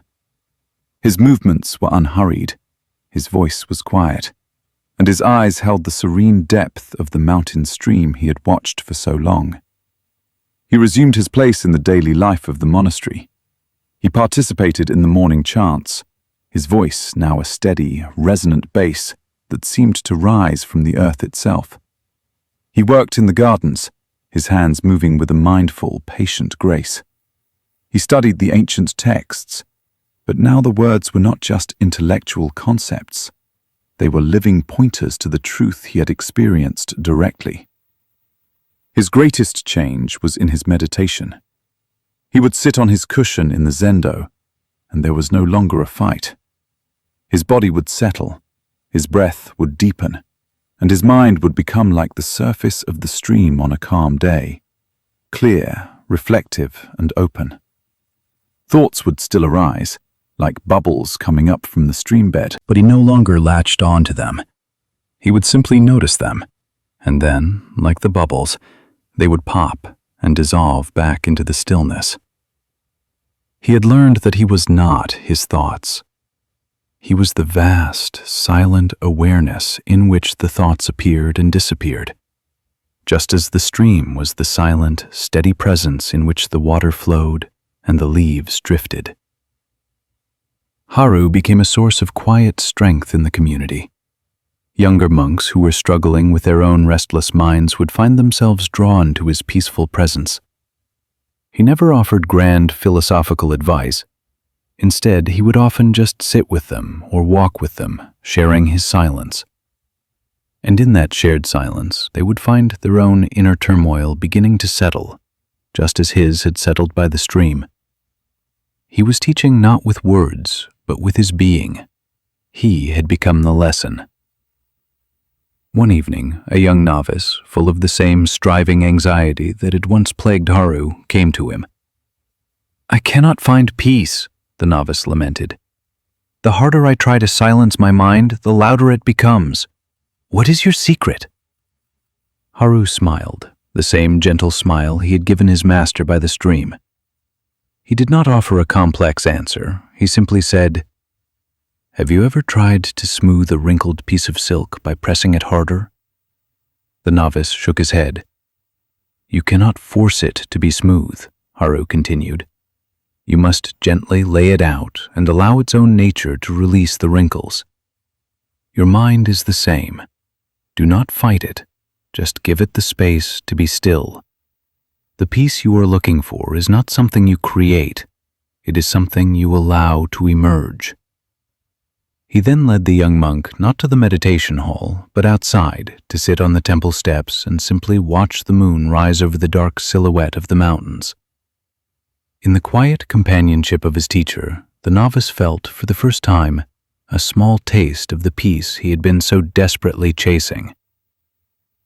Haru had learned to flow, and in doing so, he was now helping others find their own way back to the great, silent river of being. Part 5. The Cracked Pot and the Beauty of What Is. In a small, sun-drenched village in a land where the earth was often dry and thirsty, there lived an old water carrier. Every morning, just as the first light of dawn began to soften the edges of the distant hills, he would begin his daily task. He would walk the long, dusty path down to the river, fill his 2 large clay pots with cool, clear water, and then carry them back up to his master's house at the top of the hill. The pots were suspended from either end of a long wooden pole that he balanced across his shoulders. For years, this was the simple, unchanging rhythm of his life. The creak of the wooden pole, the soft slap of his sandals on the dirt path, the feeling of the sun warming his back, these were the elements of his world. He was a man of few words and a quiet, humble heart. However, one of the 2 pots he carried had a crack in it. It was a fine hairline fracture, running from the lip down its side like a frozen lightning bolt. The other pot was perfect, and it always delivered a full portion of water at the end of the long walk up the hill. But the cracked pot, by the time it reached the master's house, would have leaked much of its water, arriving only half full. This went on day after day for 2 full years. The old water carrier, a man of simple acceptance, did not see this as a problem. He would deliver 1.5 pots of water to his master, and this was enough. But the cracked pot was deeply, profoundly ashamed of its own imperfection. In the silent, secret world of things, the pot was aware of its flaw. It could feel the cool water seeping from its side, a constant, weeping reminder of its inadequacy. It saw the perfect pot on the other end of the pole, proud and efficient, and felt a sharp pang of jealousy and failure. The perfect pot seemed to glisten with a quiet confidence, while the cracked pot felt dull and heavy with its own shame. It believed it was failing in its one and only purpose, to carry water. Every day, as it was carried up the hill, it would watch its own life essence trickling away, leaving a dark, damp trail on the dusty path. This trail was a testament to its brokenness. It heard the cheerful greetings of the villagers as the water carrier passed, but it imagined they were secretly laughing at it, the useless, broken pot. It longed to be whole, to be perfect, to be worthy of the task it had been given. One evening, as the water carrier was cleaning the pots by the well, the cracked pot could bear its misery no longer. It spoke, its voice a small, hesitant whisper that seemed to rise from the clay itself. "I am so ashamed of myself," it said. "I want to apologize to you." The old water carrier paused, his hand still inside the pot. He looked at it with gentle surprise, as if he were listening to an old friend. "And why is that?" he asked, his voice calm and kind. "What do you have to be ashamed of?"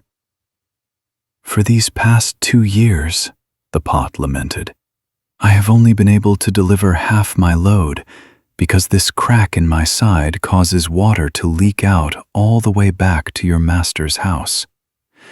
Because of my flaw, you do all of this work, and you do not get the full value of your efforts. You are old, and I am making your journey harder for no good reason. I am a failure." The old water carrier listened patiently, a soft, compassionate smile spreading across his weathered face. He set the pot down gently and patted its side, right over the crack. "My dear friend," he said, his voice full of a warmth the pot had never expected. "You have not been seeing the whole picture. When we return to the house tomorrow, I want you to pay close attention to the path. I want you to look at it with new eyes." The next morning, as they began their familiar journey up the hill, the pot did as it was told. It was still aware of the water trickling from its side, still felt the familiar pang of its own imperfection, but it forced itself to look beyond its own dripping, to look at the path itself. And then, it saw. On its side of the path, the side where it always hung, there was a continuous, vibrant line of life. A beautiful row of wildflowers in all the colors of the rainbow grew in a profusion of beauty.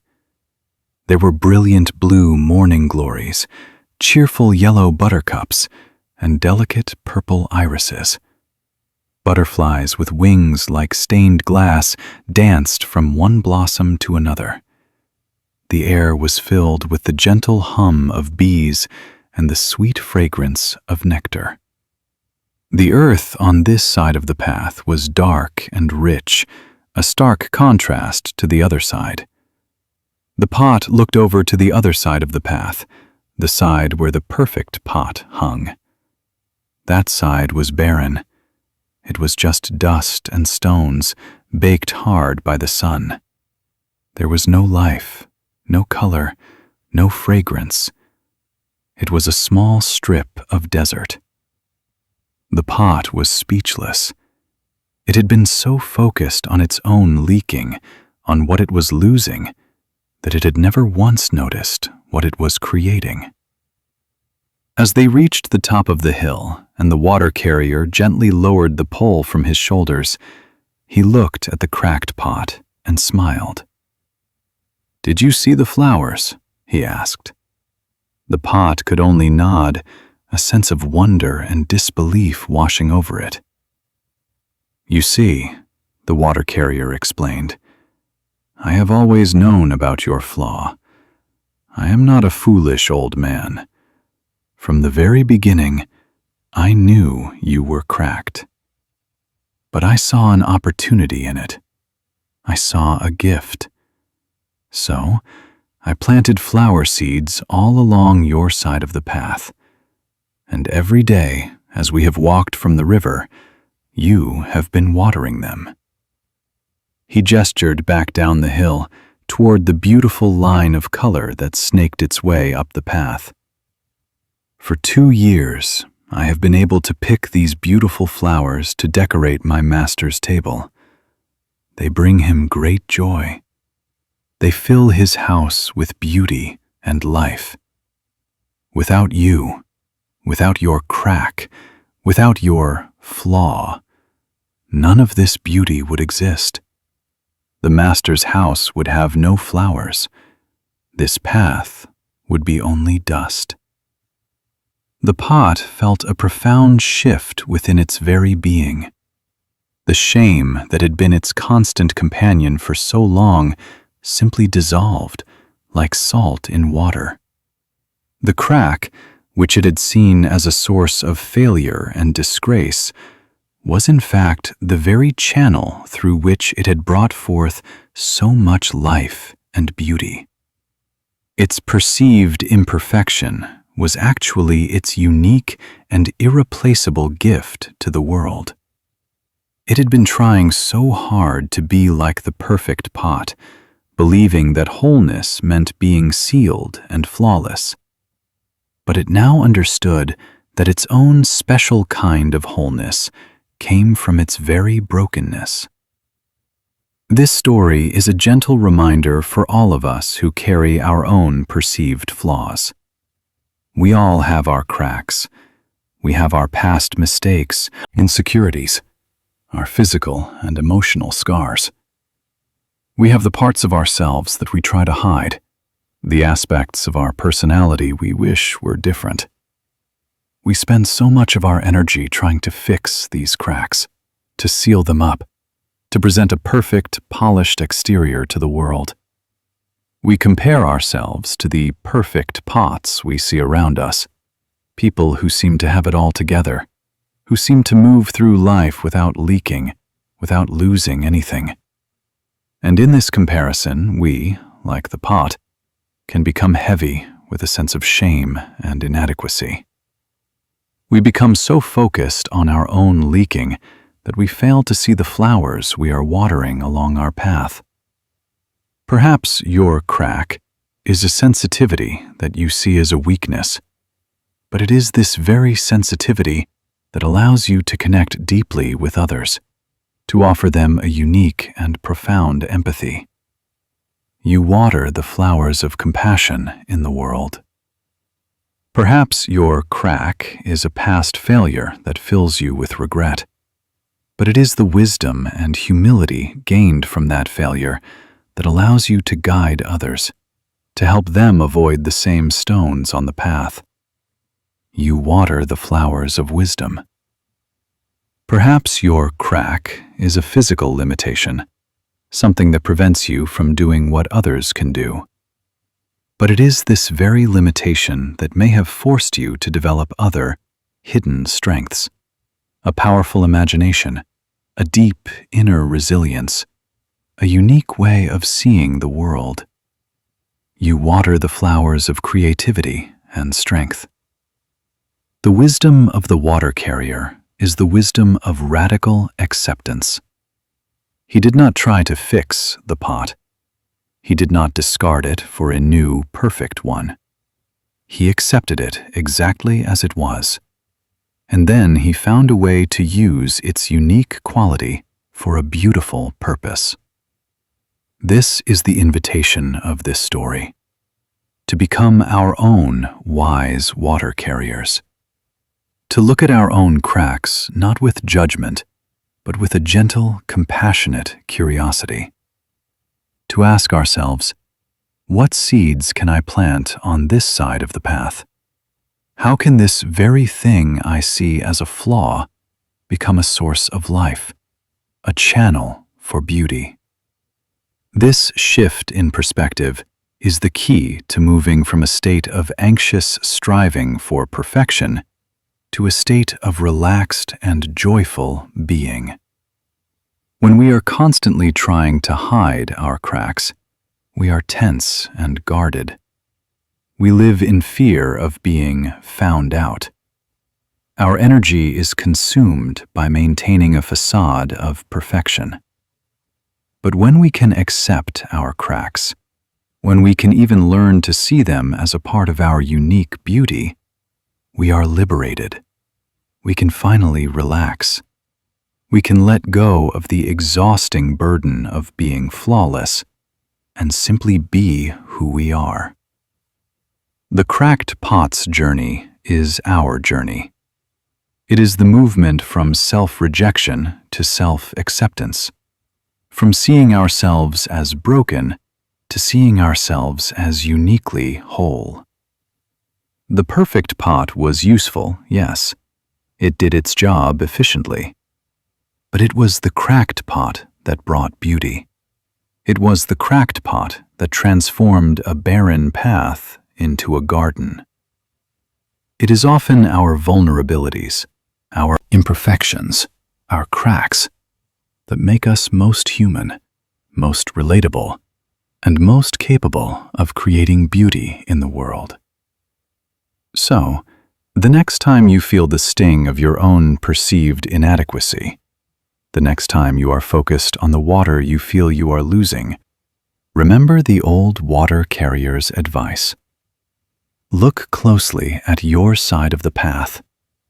Notice the flowers that are blooming there, flowers that could not exist without your unique and beautiful flaws. You are not broken. You are a water carrier for a thirsty world, and your cracks are the very means by which you bring life to the garden.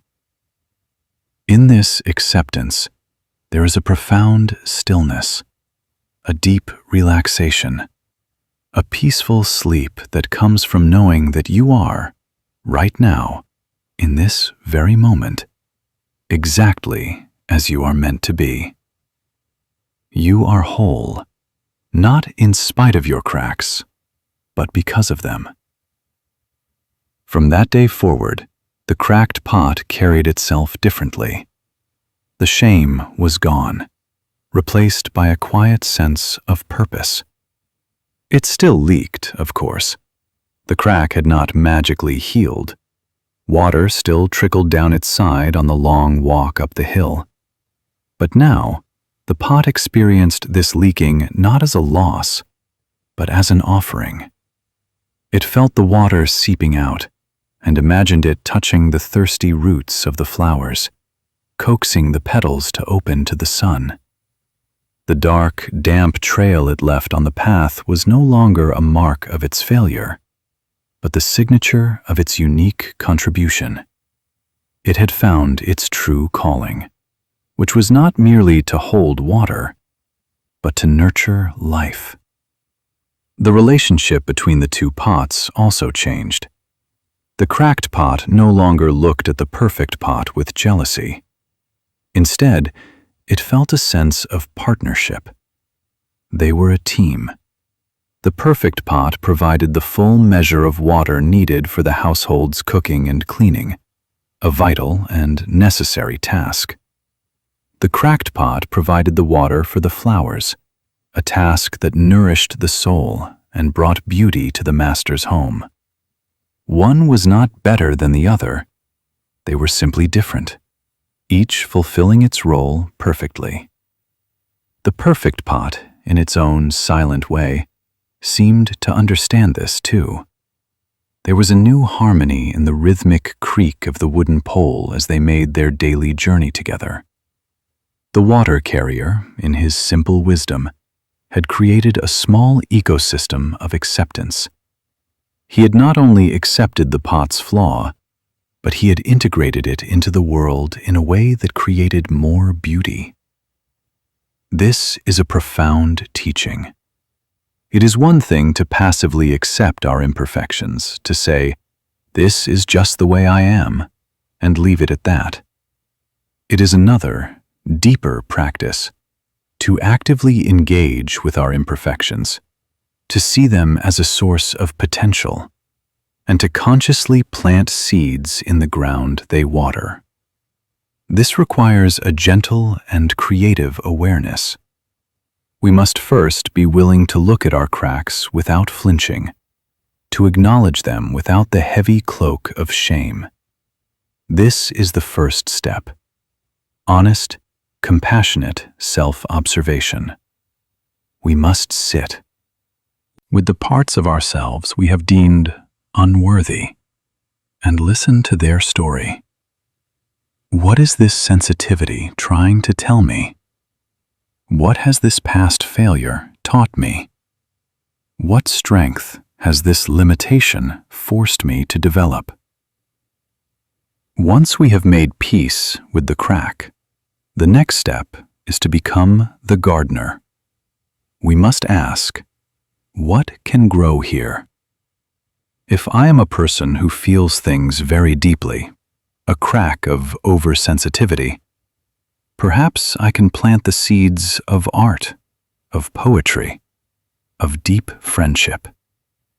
I can use my sensitive nature to create beauty, or to be a source of profound comfort to others who are suffering. If my crack is a restless, distractible mind, perhaps I can plant the seeds of innovation and creativity. A mind that jumps from one thing to another is not well suited for long, monotonous tasks, but it may be brilliant at making new connections, at seeing patterns that others miss. This is the art of transforming our perceived weaknesses into our greatest strengths. It is a kind of spiritual alchemy. We take the lead of our shame and, through the gentle fire of acceptance and the creative application of wisdom, we transform it into the gold of our unique purpose. The cracked pot's story also teaches us about our relationships with others. How often do we judge the cracks in the people around us? We see their flaws, their imperfections, and we wish they were different. We try to fix them, to make them more like the perfect pots we imagine they should be. We focus on the water they are leaking and fail to see the flowers they are watering. A wise and compassionate person, like the old water carrier, learns to see the beauty in the cracks of others. They understand that a friend's bluntness, which can sometimes be hurtful, may also be the source of their profound honesty and loyalty. They see that a partner's anxiety, while challenging, may be connected to their deep capacity for care and their meticulous attention to detail. They learn to not just tolerate these flaws, but to appreciate them as part of the whole person, and even to see them as the source of their unique gifts. When we can offer this kind of acceptance to others, we create a garden where they can bloom.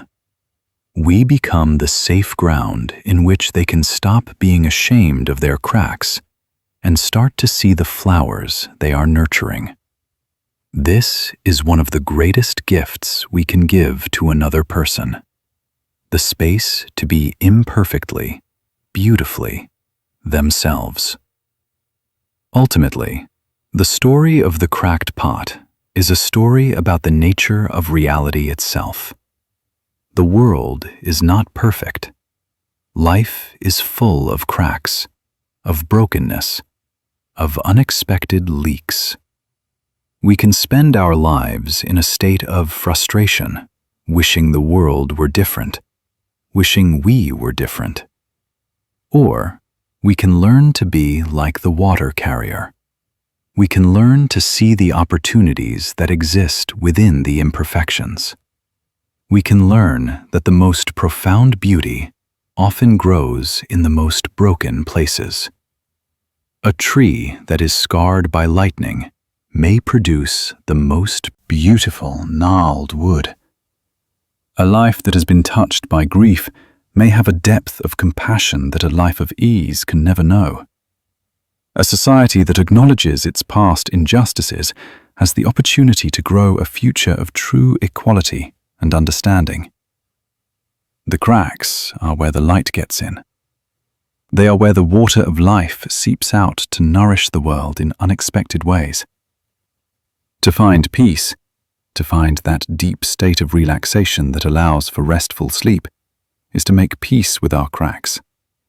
It is to lay down the heavy burden of trying to be perfect.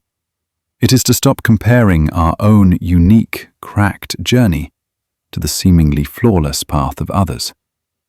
It is to turn our gaze away from our own perceived failings and to look instead for the flowers. They are there. They have been growing all along. We just need to have the wisdom and the gentleness to see them. And in that seeing, we find not failure, but a purpose more beautiful than we could have ever imagined. The cracked pot, half empty but watering a garden, is infinitely more whole than a perfect pot sitting empty on a shelf. The Lost Pilgrim and the Unmarked Path. There are maps we carry in our hands, and there are maps we carry in our hearts. The ones in our hands are drawn with ink and parchment, showing clear paths, known landmarks, and a final, certain destination. But the maps of the heart are invisible, and their paths are revealed to us only when we have the courage to lose sight of the ones drawn in ink. In a time of great faith, there lived a pilgrim named Amen. He was a man of devout and scholarly purpose. His entire life had been dedicated to a single, luminous goal: to reach the legendary temple of the summit cloud, a monastery said to be perched on the highest, most inaccessible peak of the Dragon's Tooth Mountains. It was a place spoken of only in whispers, a sanctuary where the wisest sages were said to reside, and where the very air was filled with a profound and lasting peace. For Amen, this was more than a journey. It was the culmination of his existence. He believed that if he could just reach this temple, all the questions of his heart would be answered, all the restlessness in his soul would be stilled, and he would finally attain the enlightenment he so desperately sought. He spent years preparing. He was not a man to leave things to chance. He studied ancient texts, memorizing every story and description of the temple. He procured the most accurate maps, painstakingly copying them onto durable vellum. He plotted his route with meticulous detail, marking out each day's travel, each village where he could rest, each stream where he could find water. He trained his body, walking for miles each day with a heavy pack, until his legs were like iron and his endurance was boundless. He was ready. He had a plan, a map, and an unshakable will. The first part of his journey unfolded exactly as he had planned. He navigated the lowlands and the rolling foothills with ease, his map proving to be a faithful and reliable guide. He ticked off each landmark with a sense of grim satisfaction. His progress was steady, his resolve firm. But a quiet anxiety hummed beneath his determination. It was the anxiety of the planner, the fear that some unforeseen event would disrupt his perfect schedule. He was so focused on the destination, on the future moment of his arrival, that the journey itself was just a series of obstacles to be overcome. He saw the beauty of the landscapes he passed through, but he did not truly experience it. His mind was always one step ahead, on the next turn in the path, the next mountain to be climbed. As he entered the high peaks of the Dragon's Tooth Range, the path grew treacherous and the air thin. The world became a stark, vertical landscape of gray rock and wind-swept pines. It was here that his meticulously laid plans began to unravel. A late autumn storm, fierce and unexpected, swept down from the peaks, trapping him in a small cave for 3 days, throwing his schedule into disarray. When the storm finally broke, the landscape was changed. New streams, swollen with rain, had carved different paths down the mountainside, and a thick, disorienting fog clung to the valleys, refusing to burn off even in the midday sun. Eamon pressed on, his anxiety now a cold knot in his stomach. He consulted his map constantly, but the landmarks it described were now obscured by the mist, or seemed to have shifted. He came to a fork in the path that was not marked on his map. He chose the one that seemed to climb most steeply, convinced it was the correct way. He walked for hours, the fog so thick he could barely see the path a few feet ahead. The only sound was the crunch of his own boots on the gravel and the frantic beating of his own heart. By late afternoon, a dreadful certainty began to dawn on him. He was lost, utterly and completely lost. The realization hit him with the force of a physical blow. He stopped in the middle of the path, the useless map trembling in his hand. A wave of hot panic washed over him, followed by a cold, bitter anger. He had done everything right. He had prepared for every eventuality. How could this happen? He cursed the fog. He cursed the map. He cursed his own foolishness. He tried to backtrack, but in the featureless gray mist, he quickly became even more disoriented. Every direction looked the same. The silence of the mountains, which had once felt majestic, now felt menacing and oppressive. He was a tiny, insignificant speck in a vast, indifferent world that had swallowed him whole. All his knowledge, all his planning, all his strength, it was all for nothing. The temple of the summit cloud felt as impossibly distant as the moon. For another day he wandered, driven by a desperate, frantic energy. He abandoned the path and tried to scramble up a steep rock face, hoping to get above the fog, only to find himself at a dead end, a sheer cliff face he could not possibly climb.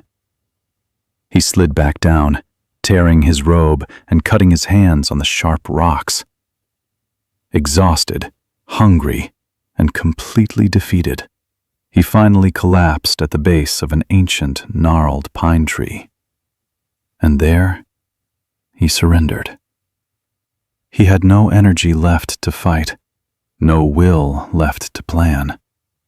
The fire of his ambition had been extinguished by the cold, damp fog of reality. He let the map fall from his hand, and it fluttered to the ground, a meaningless piece of parchment. He had nothing left. No path, no plan, no hope. He sat there for a long time, doing nothing. He just sat, leaning against the rough bark of the tree, listening to the sound of his own ragged breathing. And as the frantic energy of his panic drained away, it was replaced by a vast, empty stillness. It was the stillness of absolute failure. And in that stillness, something new began to emerge. He started to notice things. He noticed the intricate patterns of the moss growing on the tree's roots, a miniature forest of vibrant green. He noticed the way the fog swirled and eddied in the slight breeze, creating ghostly, beautiful shapes. He heard, for the first time, a sound that had been there all along, hidden beneath the noise of his own thoughts. The faint, distant murmur of falling water. He had no destination, no goal, so he decided to simply walk toward the sound. He had no reason, other than that the sound of water felt like life in this desolate, misty world. He left his map where it lay. He was no longer following a path drawn by another's hand. He was following a sound, a feeling. He was walking an unmarked path. His way of moving through the world changed. He was no longer striding with purpose, his eyes fixed on the horizon. He was walking slowly, carefully, his attention on the ground in front of him. He noticed the texture of the rocks, the resilience of the small alpine flowers that grew in their cracks. He felt a part of the mountain, not a conqueror of it. The sound of the water grew louder, and after a time, he emerged from the fog into a place that took his breath away. The mist had been clinging to the high ridges, but here, nestled between two towering peaks, was a small, hidden valley, untouched by the gloom. It was a pocket of impossible green in the world of gray rock. A waterfall cascaded down a cliff face, feeding a clear, winding stream. The air was soft and mild, and the valley was filled with ancient trees whose leaves were a brilliant autumn gold. Eamon felt as if he had stumbled into a dream. He followed the stream, and as he rounded a bend, he saw it. Tucked against the base of the cliff, almost a part of the mountain itself, was a small hermitage. It was a simple structure of weathered wood and stone, with a roof of mossy tiles. A thin curl of smoke rose from a chimney, promising warmth and life within. He approached cautiously. An old man with a long white beard and a face as serene as a calm lake was on his knees in a small vegetable garden, carefully tending to his plants. He looked up as Eamon approached, and his eyes held no surprise, only a gentle, welcoming calm. "You are lost," the old man said. It was not a question, but a simple statement of fact. "Yes," Eamon replied, his voice hoarse. "I was trying to reach the temple of the summit cloud." The old man smiled, a slow, kind smile. "Ah, the temple," he said. "Many seek it. You must be tired and hungry. Come, there is tea and warm soup." The hermit's name was Jin. He led Eamon inside. The interior of the hermitage was as simple as the outside. A single room, with a sleeping platform, a small hearth, and a few books on a shelf. It was clean, warm, and filled with a palpable sense of peace. Eamon had expected his moment of arrival at a holy place to be grand and momentous. Instead, it was this: a cup of hot, fragrant tea held in his trembling hands, a bowl of simple vegetable soup that warmed him to the bone, and the quiet, accepting presence of a kind old man. He stayed the night, and then another. He did not ask to stay. It was simply understood. He began to help Jin with the daily chores. He chopped wood, carried water from the stream, and worked in the garden. The work was simple, repetitive, and deeply grounding. There was no grand purpose, no striving for enlightenment. There was only the feeling of the axe splitting the wood, the coolness of the water on his hands, the smell of the dark earth. In the evenings, they would sit by the fire, and Jin would sometimes speak. He did not preach or lecture. He spoke of the way the moon reflects in the stream, of the patience of the seeds in his garden, of the wisdom of the trees that bend in the wind. He was not teaching Eamon a philosophy. He was simply pointing to the truth that was all around them. One day, Eamon found his old map in a pocket of his tattered pack. He unfolded it and looked at the confident, dark line he had drawn, leading to the summit. He thought of the man who had drawn that line, so sure of his path, so certain of his destination. He felt a great wave of compassion for that man. He took the map to Jin. "I was a fool," Eamon said. "I thought this piece of paper held the answer. I thought peace was a place I could conquer." Jin took the map and looked at it. "This is a good map," he said gently. "It shows one path, but there are 1,000 paths up the mountain, and some of the most beautiful have never been drawn. You are not a fool. You were simply a traveler who was brave enough to get lost. You thought you had failed in your quest. But what if your quest was not to find a temple, but to lose your map? What if the path you were on could only take you to the place you thought you wanted to go, and you had to lose it to find the place your heart was truly seeking?" In that moment, Eamon understood. The peace he had been seeking was not on a distant, windswept summit. It was here, in this hidden valley. It was in the warmth of the fire, in the taste of the soup, in the rhythm of the simple work. It was in the acceptance of not knowing, in the freedom of having no destination. The unmarked path, the path he had found only when he was lost, had led him home. He never left the valley. He became Jin's student and, in time, his companion. He learned that enlightenment is not a prize to be won at the end of a long and difficult journey. It is the simple, profound realization that you are already where you need to be. It is the peace that comes when you stop striving and start living, when you let go of the map and begin to trust the gentle, unfolding guidance of the world itself. He had set out to find a legendary temple, but he had found something infinitely more precious: the quiet, simple beauty of what is. Years passed, flowing as gently and steadily as the stream through the valley. Eamon's scholarly knowledge of the scriptures, once a source of pride and intellectual striving, softened into a quiet, lived wisdom. He no longer read the texts to find answers, but to find a beautiful language for the truths he was now experiencing directly.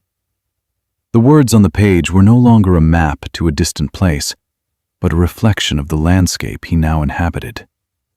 His body, once trained for the harsh rigors of a forced march, learned a new rhythm. The frantic, goal-oriented energy was replaced by a mindful, flowing grace. When he worked in the garden, he was not just tending plants. He was participating in the miracle of growth. He learned the language of the soil, the preferences of each vegetable, the subtle signs of thirst or pestilence. His hands, once cut and bruised from his desperate scramble on the mountain, became skilled and gentle, coaxing life from the earth. He learned from Jin not through formal lessons, but through shared presence. He learned patience by watching Jin wait for a seed to sprout. He learned generosity by watching Jin leave a portion of the garden's harvest for the wild animals. He learned impermanence by watching the seasons turn in the valley, each one bringing its own unique beauty and its own inevitable passing. The fiery gold of the autumn leaves was beautiful not in spite of the fact that it would fade, but because of it. One day, a young, earnest traveler stumbled into the valley, much as Eamon had done years before. The traveler was exhausted and distraught, his fine clothes torn, his face a mask of frustration. He carried a rolled-up map in his hand like a weapon. "I am lost," the young man declared, his voice tight with anxiety. "I am on a pilgrimage to the temple of the summit cloud, but the path has vanished. Can you help me? Can you show me the way?" Eamon looked at the young man and saw a perfect reflection of his former self. He saw the same burning ambition in his eyes, the same tension in his shoulders, the same desperate belief that peace was a location on a map. Eamon felt a deep, stirring compassion. Instead of answering the question directly, Eamon smiled, the same kind, gentle smile he had learned from Jin. "You look tired," he said. "The path will still be there tomorrow. Come, there is tea and warm soup." He led the traveler into the hermitage, which was now his home. He served him food and let him rest by the fire. The young man was impatient, eager to get back on his quest, but the profound peace of the small hermitage and Eamon's calm presence began to work on him, soothing the sharp edges of his anxiety. That evening, the traveler once again asked about the path to the temple. Eamon did not unroll the young man's map or offer directions. Instead, he led him outside. The sky was a deep, clear indigo, and the stars were scattered across it like a handful of diamonds. The waterfall murmured its constant, gentle song. "Listen," Eamon said softly. "What do you hear?"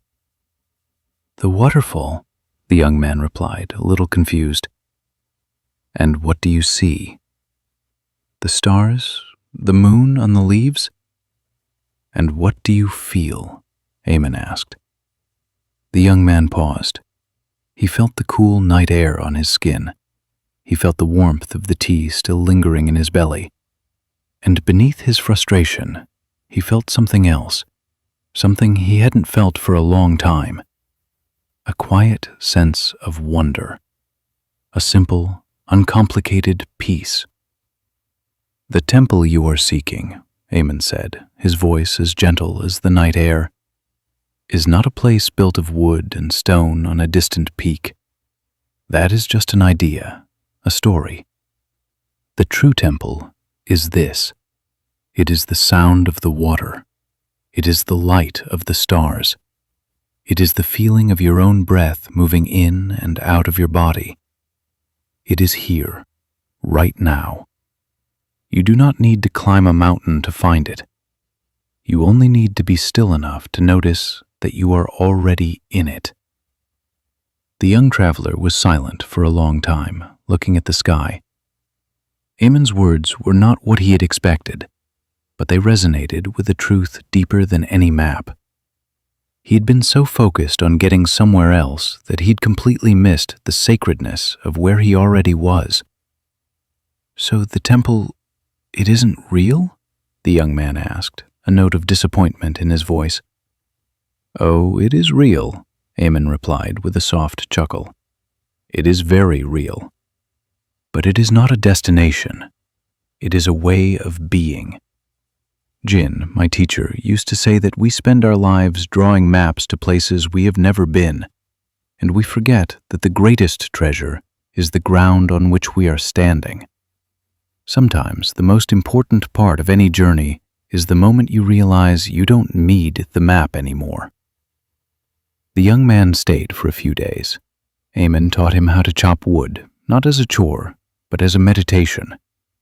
He taught him how to listen to the stream, not as a sound, but as a teacher.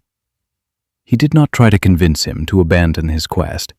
He simply offered him a taste of another way. When the young man left, he was changed. He still intended to continue his journey, but his desperate, grasping energy was gone. He left his map with Eamon. "I think I will try to find my own way," he said, with a newfound confidence that came not from certainty, but from a comfortable acceptance of uncertainty. Eamon watched him go, knowing that the young man's real pilgrimage had just begun. He had learned the great secret, that the path is not a line to a destination, but the sacred space of the present moment. And to be truly found, one must first be willing to be completely and utterly lost. Part 7. The Echo in the Valley. The Gentle Law of Karma.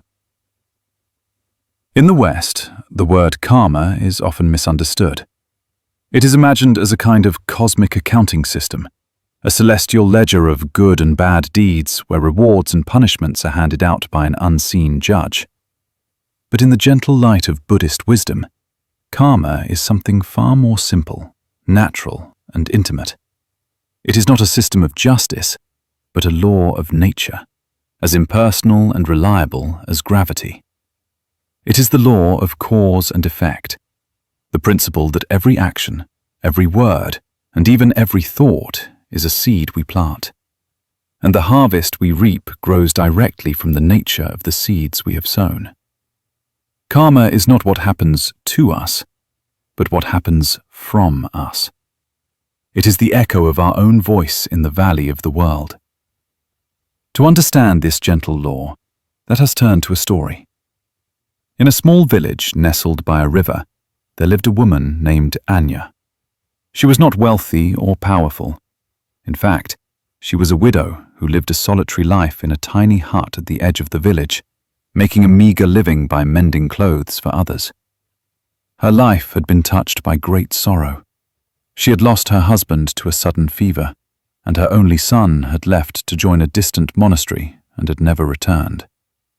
Anya's grief had settled deep within her, not as a sharp, crying pain, but as a quiet, pervasive loneliness. Her world had shrunk. She rarely spoke to her neighbors, not out of unkindness, but because she felt she had nothing left to offer. Her heart felt like a dry, empty well. She went through the motions of her days, her needle moving in and out of the fabric, her mind often lost in memories of a happier time. She was not an unhappy woman, but she was a woman who had forgotten the taste of joy. One cold autumn afternoon, as a biting wind swept down from the hills, there was a knock at her door. It was a traveling monk, his robes thin and worn, his face pale with hunger and fatigue.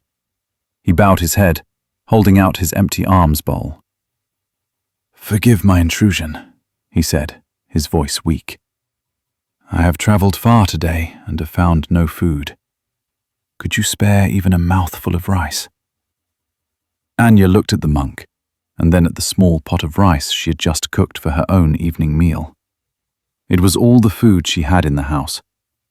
A part of her, the part that was governed by the fear and scarcity of her lonely life, wanted to say no. This rice was her security, her comfort against the cold night. If she gave it away, she would go to bed hungry. But as she looked at the monk's tired, gentle face, another feeling stirred within her. It was a flicker of compassion, a faint warmth in the cold, empty well of her heart. She saw in his weariness a reflection of her own. She saw in his hunger a need that she, for this one moment, had the power to fulfill. Without a word, she took his bowl. She went to her pot and scraped every last grain of the warm, steaming rice into it, leaving nothing for herself. She handed the bowl back to the monk. He looked at the heaping portion of rice, then at her, his eyes full of a deep, quiet gratitude. "Thank you," he whispered. "You have given me more than food. You have given me the strength to continue my journey." He bowed deeply and walked away, disappearing into the twilight. Anya closed the door and leaned against it, the emptiness of her stomach a dull ache. But a strange thing had happened. The emptiness in her heart felt a little less vast. The act of giving, of stepping outside the small circle of her own sorrow for just a moment, had kindled a tiny, warm light within her. She went to bed hungry that night, but she slept more soundly than she had in years. She did not think of her act as a good deed. She did not expect a reward. It was a simple, spontaneous response to the suffering of another. It was a seed, planted without any thought of a harvest. The next morning, she awoke to a commotion in the village. A wealthy merchant's cargo wagon had broken an axle right in the center of the village square. The merchant, a bustling, impatient man, was looking for someone to mend a large number of torn silk banners that had been damaged in the accident. The village tailor was away, and the other women were intimidated by the delicate, expensive fabric. Remembering Anya's skill with a needle, one of the villagers pointed the merchant toward her small hut. The merchant, desperate to get his cargo repaired and be on his way, offered Anya a generous sum of silver coins to do the work. It was more money than she usually earned in 2 months. Anya worked diligently all day, her fingers flying, her stitches small and perfect. The merchant was delighted with her work and paid her handsomely. With the silver coins, Anya was able to buy a large bag of rice, enough to last her through the entire winter, as well as a new, warm blanket and some firewood. Now, a simple view of karma might say that Anya gave away her rice and was immediately rewarded with money to buy more rice. A transaction. But this is too small a view. The true echo of her action was not in the silver coins. It was in the subtle, internal shift that had begun the day before. As she worked on the silk banners, she felt a renewed sense of purpose. Her skill, which she had come to see as a mere tool for survival, was now a source of pride and connection. The merchant's gratitude, the villager's respect, these things began to gently pry open the closed door of her heart. The seed of compassion she had planted by feeding the monk was beginning to sprout, not as an external reward, but as an internal transformation. A few days later, as she was sweeping the path in front of her hut, a young boy from the village tripped and fell, badly scraping his knee. He began to cry, more from shock than from pain. In the past, Anya might have simply watched from a distance, lost in her own world. But now, without a second thought, she rushed to him. She helped him up, her voice soft and soothing. She brought him into her hut, cleaned his wound with a warm cloth, and wrapped it in a clean bandage. She even found a small piece of crystallized honey she had been saving and gave it to him. The boy, his tears forgotten, looked up at her with wide, trusting eyes and gave her a bright, beautiful smile. And in that smile, Anya felt a joy so pure and simple that it took her breath away. It was another echo. Her act of kindness to the boy was a direct result of the inner softening that had begun with the monk. The well of her heart was no longer dry. It was slowly, miraculously, beginning to fill. The boy's mother, hearing what had happened, came to thank Anya. She was a weaver, and she had been lonely too. She invited Anya to her home for tea. Hesitantly, Anya accepted. And as they sat and talked, sharing stories of their lives, Anya felt the tight knot of her solitude begin to loosen. She had found a friend. This is the gentle, unfolding nature of karma. It is not a series of dramatic events, but a subtle, rippling process. Anya's single act of selfless giving was a stone dropped into the still, stagnant pool of her life. The first ripple was the feeling of warmth she experienced that evening. The next ripple was her renewed sense of purpose with her work.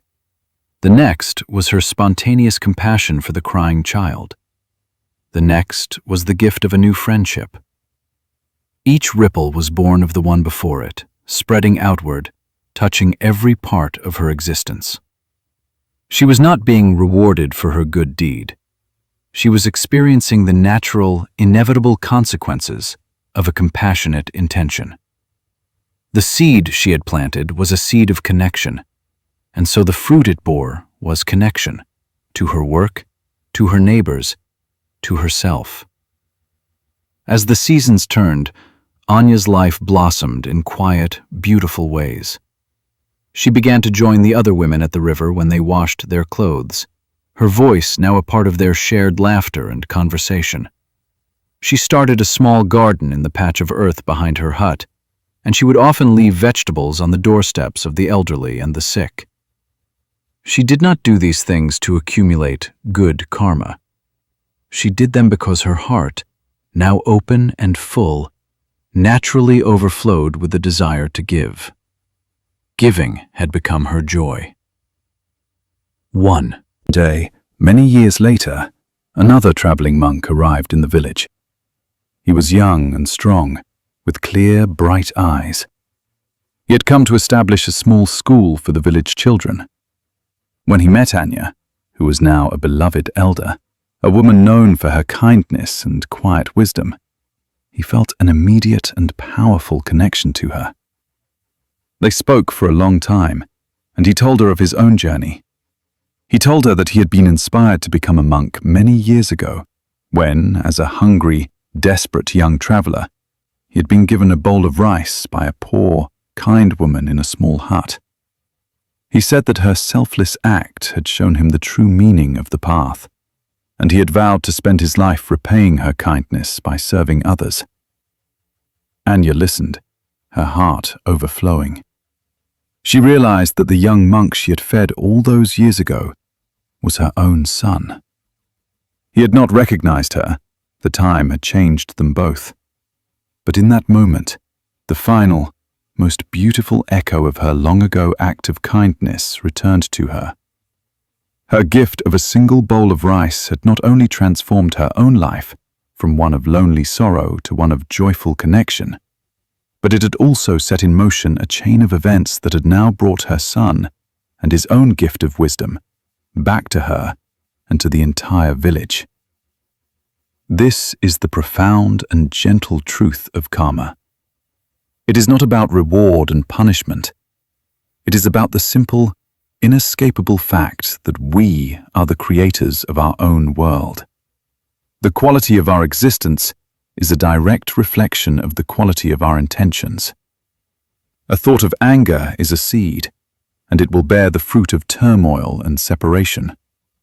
A thought of greed is a seed, and it will bear the fruit of dissatisfaction and emptiness.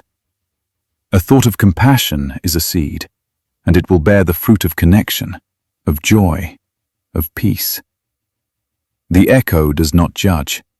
The valley does not decide whether the voice that calls out is worthy of a response. It simply reflects what it is given. Our lives are the same. They are a perfect, unbiased reflection of the seeds we are planting, moment by moment by moment. And the most beautiful part of this gentle law is that at any moment, no matter how barren our lives may seem, we can choose to plant a new seed. We can choose a kind word, a helpful action, a compassionate thought, and we can trust with absolute certainty that the echo of that kindness will return to us, not as a reward from an outside force, but as the natural, beautiful blossoming of our own heart. Anya did not immediately reveal her identity to her son. A part of her longed to cry out, to embrace him, to reclaim the years they had lost. But a deeper, quieter wisdom prevailed. She saw that his journey had shaped him into a man of profound purpose and compassion. His life was no longer just hers. It belonged to the path he had chosen, to the service he was now offering. To suddenly reveal herself might disrupt the delicate balance of his world, burdening him with a past he had long since integrated into his mission. Instead, she chose a different path, one born of the same selfless love that had prompted her to give away her rice. She decided to support his work, to become a silent, nurturing presence in the background of his new life in the village. This, she realized, was the purest form of love she could offer him now, a love that asked for nothing in return, not even recognition. She became the school's most devoted supporter. She would arrive early each morning to sweep the classroom and light a small fire in the hearth on cold days. She mended the children's worn clothes and used her own small savings to buy brushes and ink for their lessons.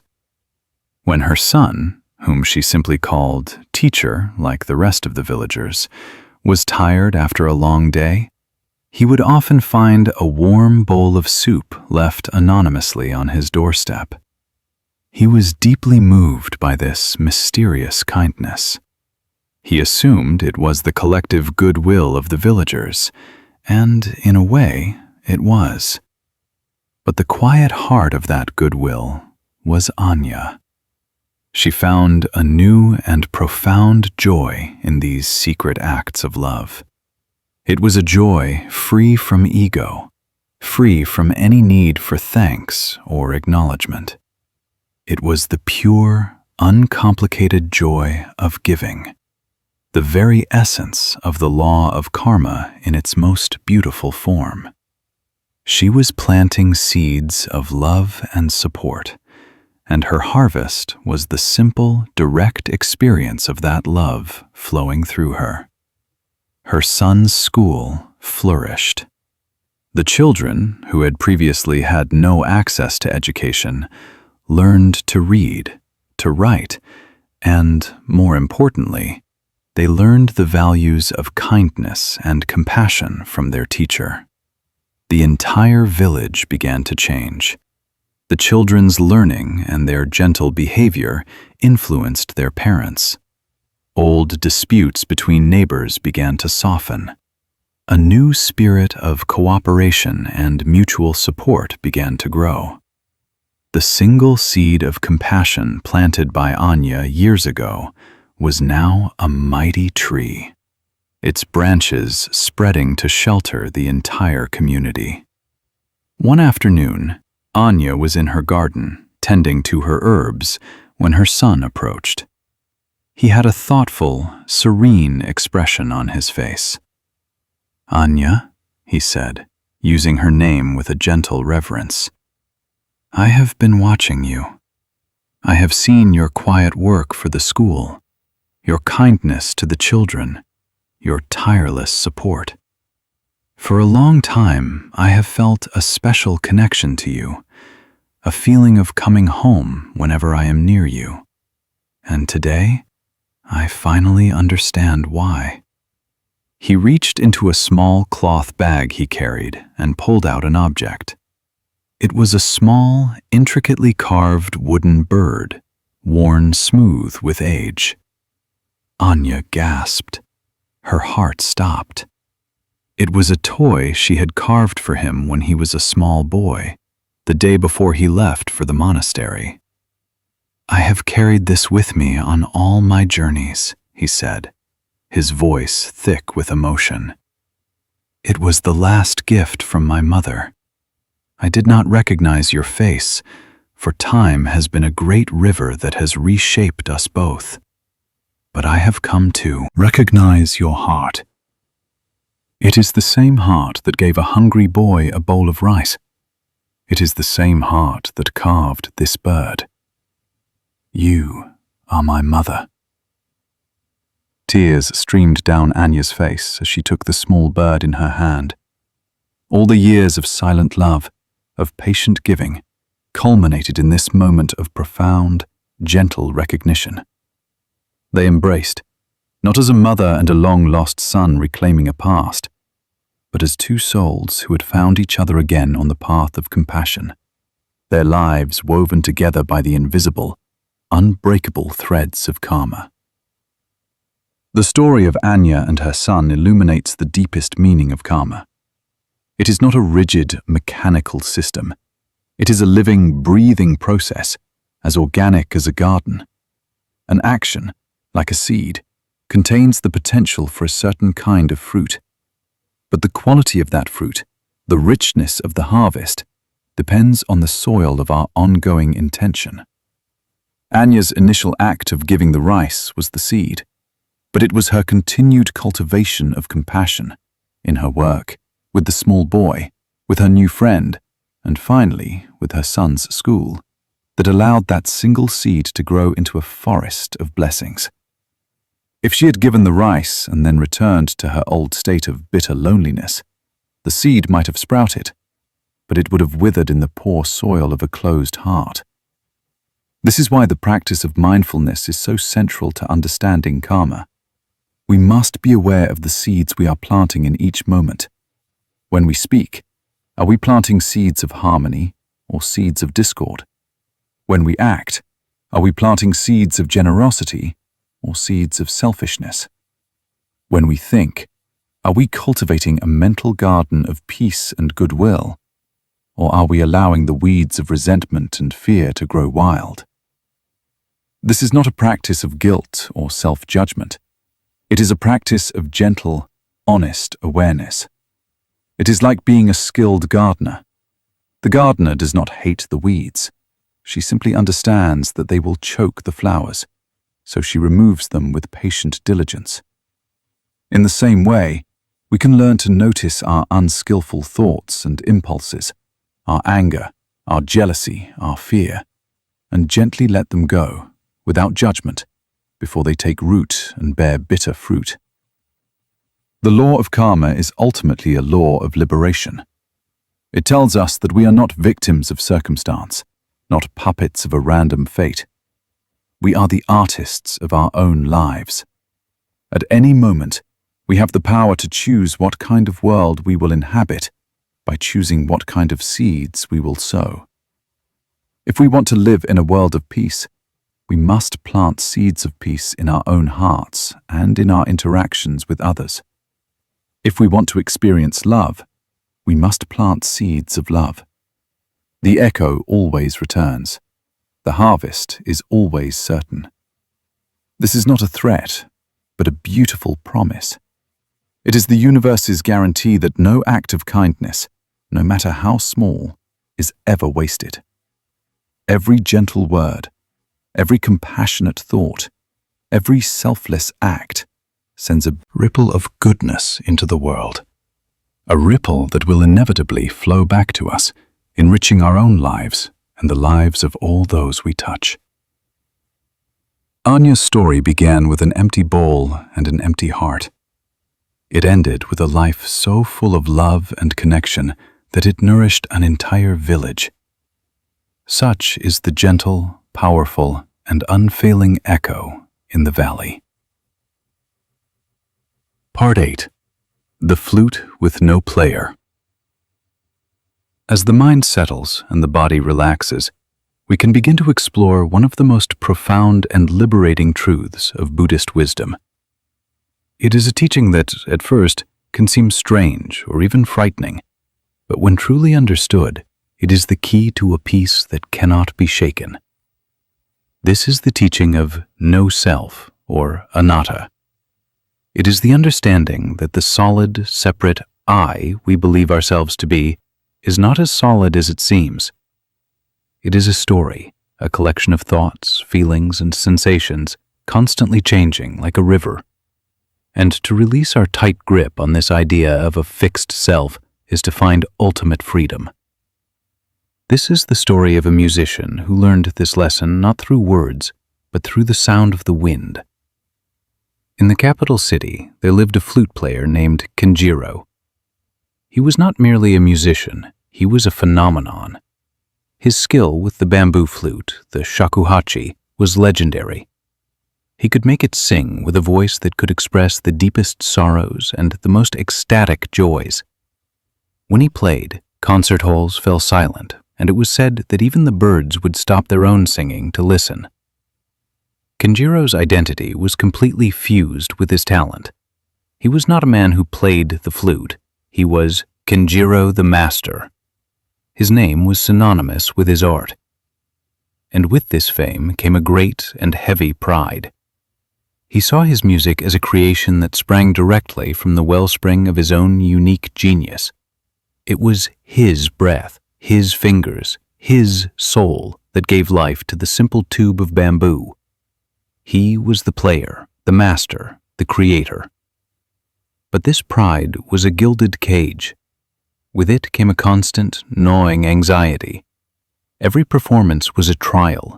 He lived in fear of playing a wrong note, of failing to live up to his own legend. The applause of the crowd was a drug that he needed, yet it never truly satisfied him. After each concert, in the silence of his own room, he would feel a strange emptiness. The joy of the music was fleeting, but the burden of being its creator was constant.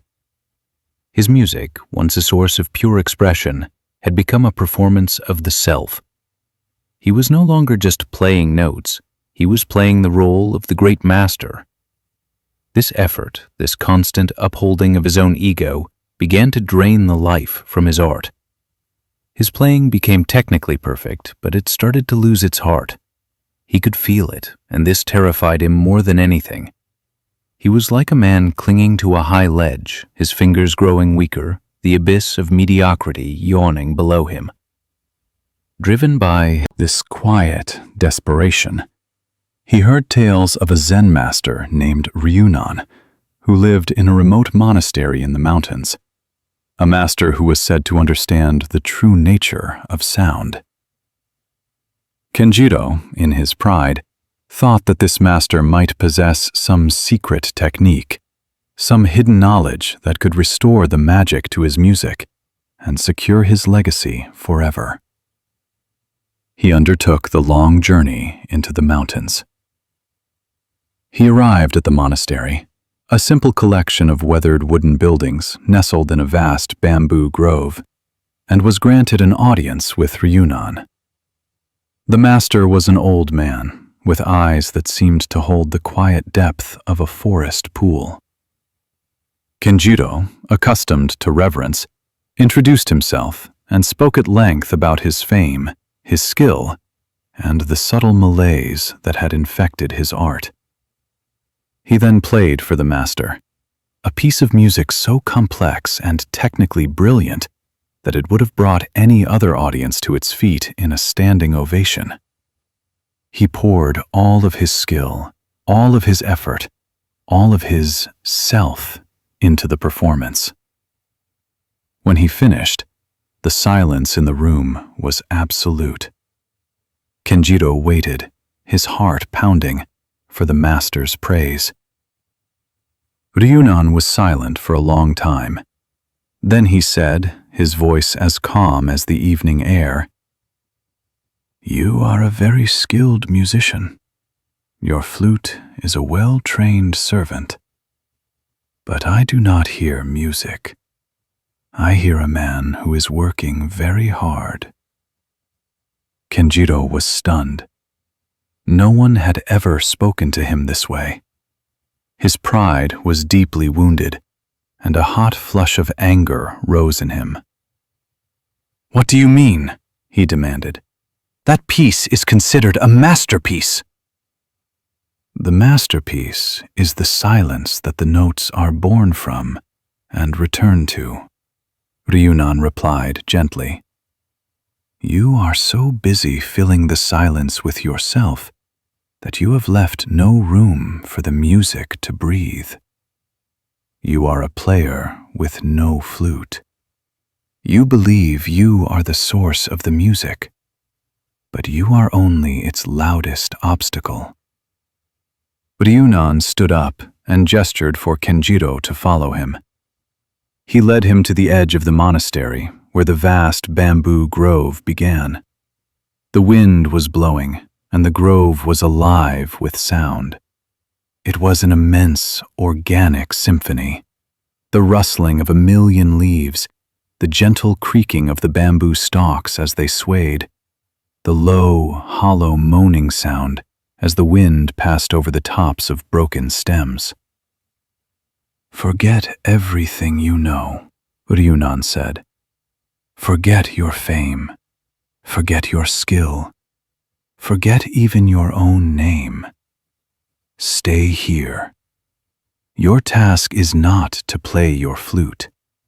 Your task is to listen. When you can play for me the sound of the wind in this grove, then your real training will begin." For the next week, Kenjiro was consumed by frustration. He took the master's words as a technical challenge. He sat in the grove for hours, his flute in hand, trying to imitate the sounds he heard. He used all his virtuosity to replicate the rustling of the leaves with rapid, fluttering notes. He used his circular breathing to create a long, low tone that mimicked the hollow moaning of the wind. He was a brilliant mimic. But when he played for reunion each evening, the master would simply shake his head. "I hear a clever imitation," he would say. "I hear the skill of Kenjiro. I do not hear the wind." Kenjiro was at his wits' end. His ego, the very foundation of his identity, was being systematically dismantled. He had never failed at anything musical in his life. He practiced until his lips were sore and his fingers ached. He grew angry, then despondent. He was the greatest flute player in the land, and he could not complete this simple, foolish task. One afternoon, in a fit of despair, he threw his flute to the ground. He was finished. He gave up. He slumped against a thick stalk of bamboo and closed his eyes, his mind empty of all effort, his body heavy with defeat. And for the first time, he just listened. He was not listening in order to copy. He was not listening as a musician. He was not listening with any purpose at all. He was simply a passive receiver of sound. And the world of sound opened up to him in a way he had never known. He heard the symphony of the grove not as a collection of individual sounds to be analyzed, but as a single, unified whole. He heard the high, whispering notes of the wind in the topmost leaves and the deep, resonant creaking of the stalks near the ground. He felt the vibration of the swaying bamboo through the earth and against his back. He noticed the spaces, the moments of silence between the gusts of wind, and he realized they were as much a part of the music as the sounds themselves. He sat like that for hours, as the afternoon sun slanted through the grove, creating shifting patterns of light and shadow on the ground. The boundary between himself and the grove began to dissolve. The sound was not something happening outside of him, something his ears were capturing. The sound was happening within him. His own breathing seemed to sync with the rhythm of the wind. The feeling of the bamboo against his back felt like his own spine. The sense of Kenjiro, the listener, began to fade. There was only listening. As twilight began to settle, a deep, profound calm filled him. The anxious, striving self, the great master who had been fighting so hard, had simply vanished. In its place was a vast, quiet emptiness, an openness. Without thinking, Without any conscious decision, his hand reached out and picked up his flute. He raised it to his lips. He did not think about what note to play. He did not think about technique or melody. He simply breathed, and music flowed out. It was a music he had never played before. It was not his creation. It was the sound of the grove itself, flowing through the hollow tube of bamboo he held in his hands. The notes rose and fell with the gusts of wind. There were moments of fluttering chaos and moments of deep, resonant silence. He was not the player. The wind was the player. The grove was the player. He was simply the flute. He was an empty vessel through which the music of the world was passing. Tears streamed down his face as he played, but they were not tears of sorrow or frustration. They were tears of a joy so profound, so liberating, that it felt like coming home after a lifetime of being lost. The heavy burden of being the creator, the master, was gone, and in its place was the light, effortless freedom of being a participant in a great, universal song. He played until the moon was high in the sky. When he finally lowered the flute, the silence that followed was not empty. It was alive, vibrant, and full of the music that had just passed. He walked back to Ryunan's hut and sat before the master. He did not say a word. He simply raised his flute and played again. He played the sound of the quiet, listening emptiness he had discovered. When he finished, Ryunan smiled for the first time. He nodded his head slowly. "Ah," he said softly. "Now there is no player. And so, the music is finally free to play itself." Kenjiro finally understood. His talent was not a personal possession to be proud of. It was a gift that flowed through him when he was open enough to receive it. The self, the ego, with all its fears and ambitions, was not the source of his art. It was the one thing that stood in its way. To become a true master was to disappear, to become an empty, hollow piece of bamboo, allowing the breath of the universe to flow through you and make its own beautiful, impermanent sound.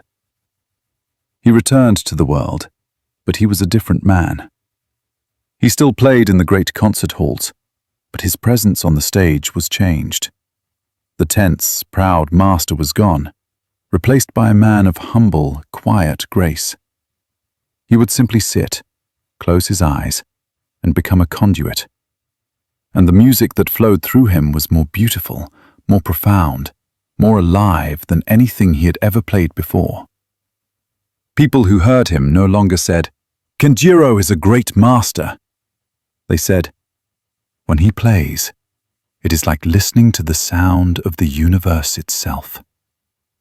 He had found the ultimate peace, the unshakable relaxation that comes when the flute realizes it has no need for a player. Kenjiro's life in the city became a living practice of this newfound understanding. The teaching of no self was not a one-time revelation in a bamboo grove, but a moment-to-moment process of letting go. He began to see the grasping of the ego, not just in his music, but in every aspect of his life. He noticed it in conversations. The old Kenjiro had always needed to be the cleverest person in the room, to have the last word, to steer the topic toward his own accomplishments. The new Kenjiro learned to simply listen. He found a deep joy in hearing other people's stories, in allowing the conversation to be a shared river rather than a contest of wills. He discovered that when he was not so busy formulating his own response, he could truly hear what was being said, and a deeper, more authentic connection with others became possible. He noticed it in his daily routines. The old Kenjiro had been a man of rigid habits, easily angered by small disruptions. A late delivery, a crowded street, a spilled cup of tea. These things had felt like personal affronts to his important self. The new Kenjiro saw them for what they were: simple, impersonal events in the flow of life. He learned to meet these small frustrations not with resistance, but with a gentle acceptance. The energy he had once wasted on being annoyed was now freed up, leaving him with a greater sense of calm and resilience. His relationship with his art was completely transformed. He no longer practiced out of a fear of losing his skill. He practiced out of love for the sound itself. He would spend hours just playing a single note, exploring its texture, its color, its decay into silence. It was no longer about demonstrating his mastery. It was about surrendering to the mystery of sound. This shift had a paradoxical effect on his fame. As he cared less and less about being Kenjiro the master, his reputation grew even greater. Other musicians, critics, and students were drawn to him, not just for his technical skill, but for the profound sense of peace that seemed to emanate from him and his music. They came seeking the secret to his art, and he would offer them not a secret technique, but a simple invitation. "Do not try to play the flute," he would tell his students. "Let the flute play you. Become empty. Listen to the silence from which the music is born. The best music is not a statement. It is a question asked to the silence." He taught them to listen to the world around them, the sound of rain on a roof, the cry of a street vendor, the rhythm of their own heartbeat. He taught them that music was not something they had to invent, but something they could discover, something that was already happening all around them, all the time. Their task was simply to become sensitive enough to hear it, and open enough to let it flow through them.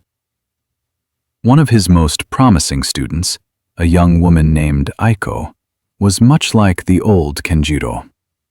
She was technically brilliant, but full of anxious pride, terrified of making a mistake. One day, during a lesson, she became so frustrated with her own perceived imperfections that she broke down in tears. "I will never be as good as you," she cried. "I try so hard, but myself always gets in the way." The old Kenjiro might have offered technical advice or a stern lecture on discipline. The new Kenjiro simply sat with her in silence for a few moments, allowing her frustration to be. Then he said, "Aiko, you are trying to destroy yourself. You see it as an enemy to be defeated. But you cannot win that fight. The self is like a shadow. The more you fight it, the more real it seems. The path is not to destroy the self, but to befriend it. See it for what it is, a collection of thoughts, fears, and habits. It is not your master. It is just a noisy guest in the quiet house of your true nature." He picked up his own flute. "When I play," he said, "the thought, 'I am Kenjiro,' still arises.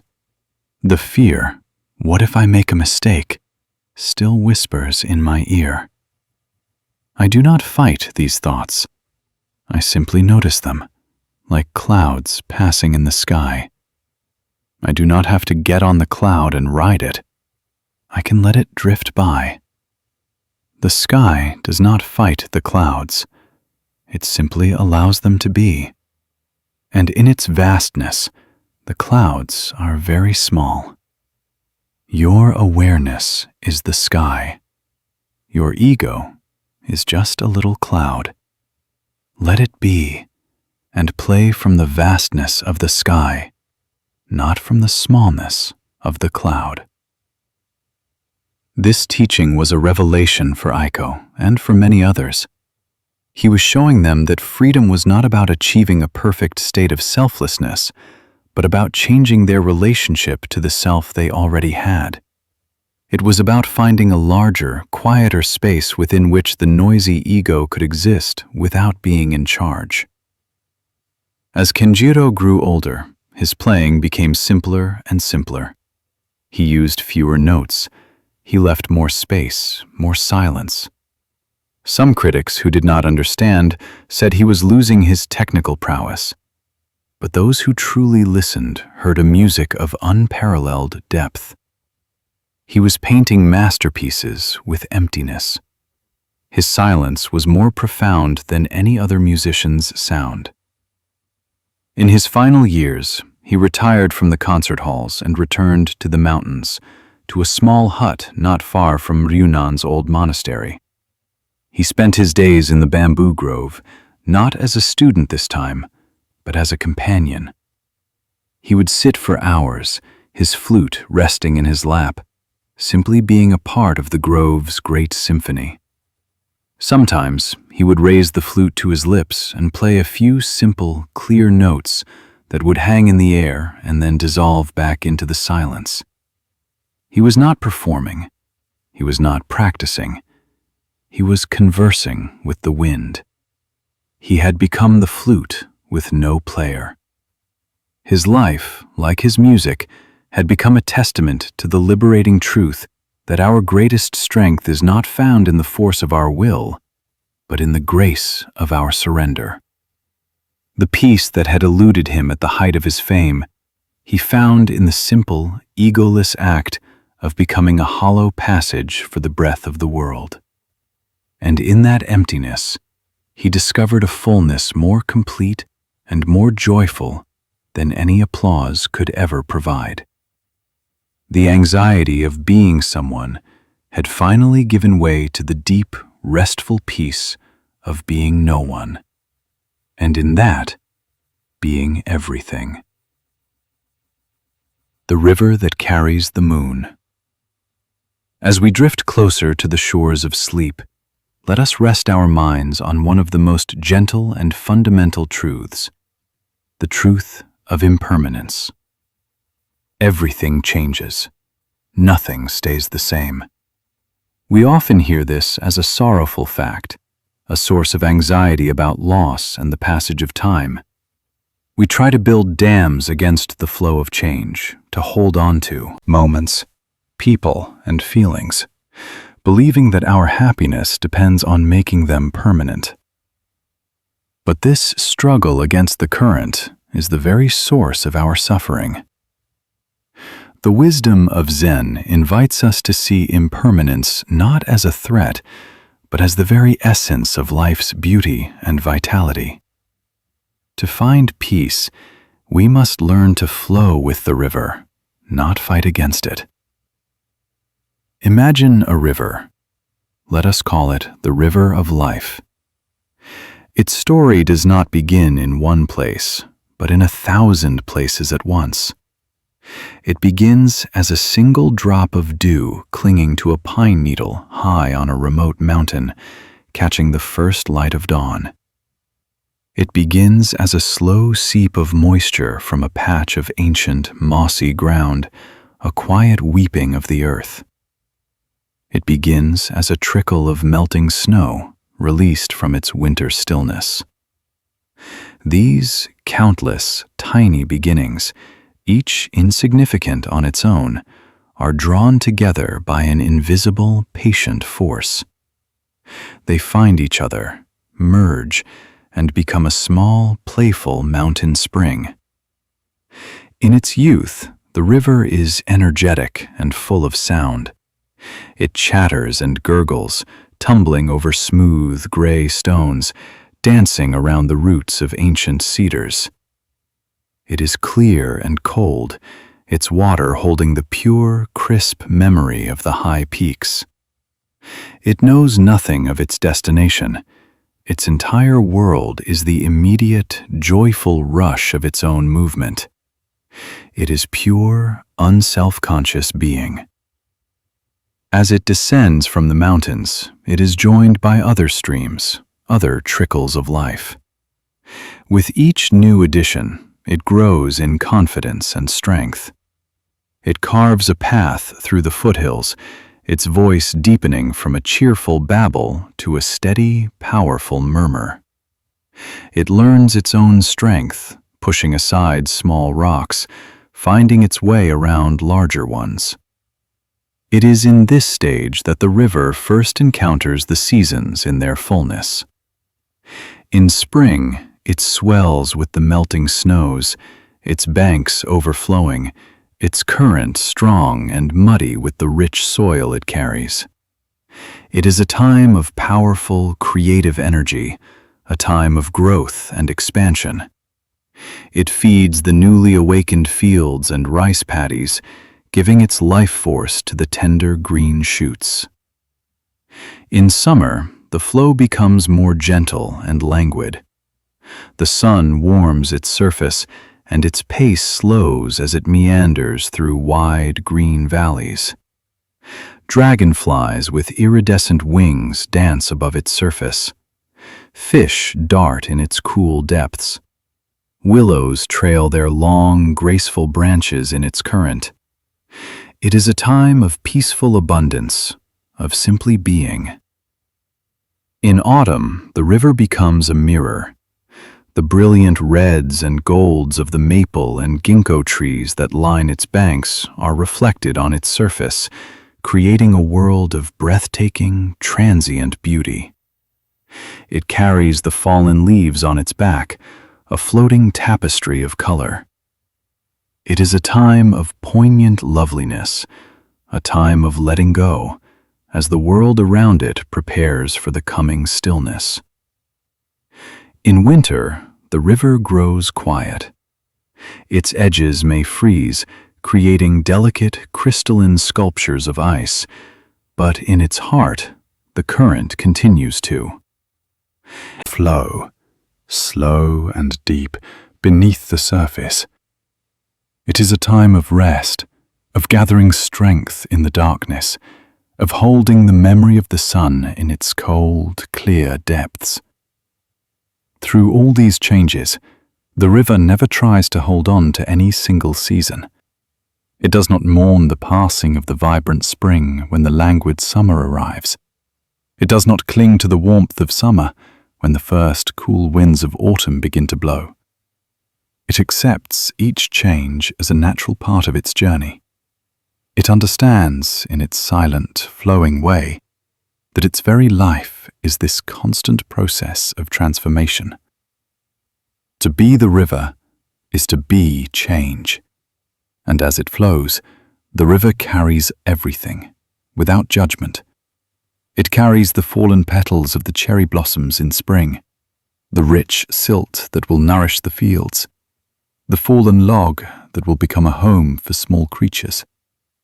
It also carries things that are not beautiful, the refuse of a careless village, the sorrowful memory of a flood. But it does not hold on to them. It receives them, carries them for a time, and then lets them go, either depositing them on its banks or carrying them onward until they are transformed and dissolved. It teaches us the art of non-attachment. It shows us that we can experience the joys and sorrows of life, the beauty and the ugliness, without becoming stuck in them. We can let them flow through us, just as the water flows through the riverbed. But perhaps the most profound lesson the river teaches is in its relationship with the sky. During the day, it reflects the vast, open blue, the slow drifting white clouds, the fiery spectacle of the sunset. It does not try to possess the sky. It does not become the sky. It simply allows the sky's beauty to be a part of its own experience for a time. The reflection is beautiful, but the river knows it is not the sky itself. And at night, The river carries the moon. This is its deepest teaching. The moon, so distant, so serene, so perfectly luminous, appears on the surface of the water. The river holds this perfect image of enlightenment, of peace, of celestial beauty. A person looking at the river on a clear night might think the moon is in the river. But the river is never fooled.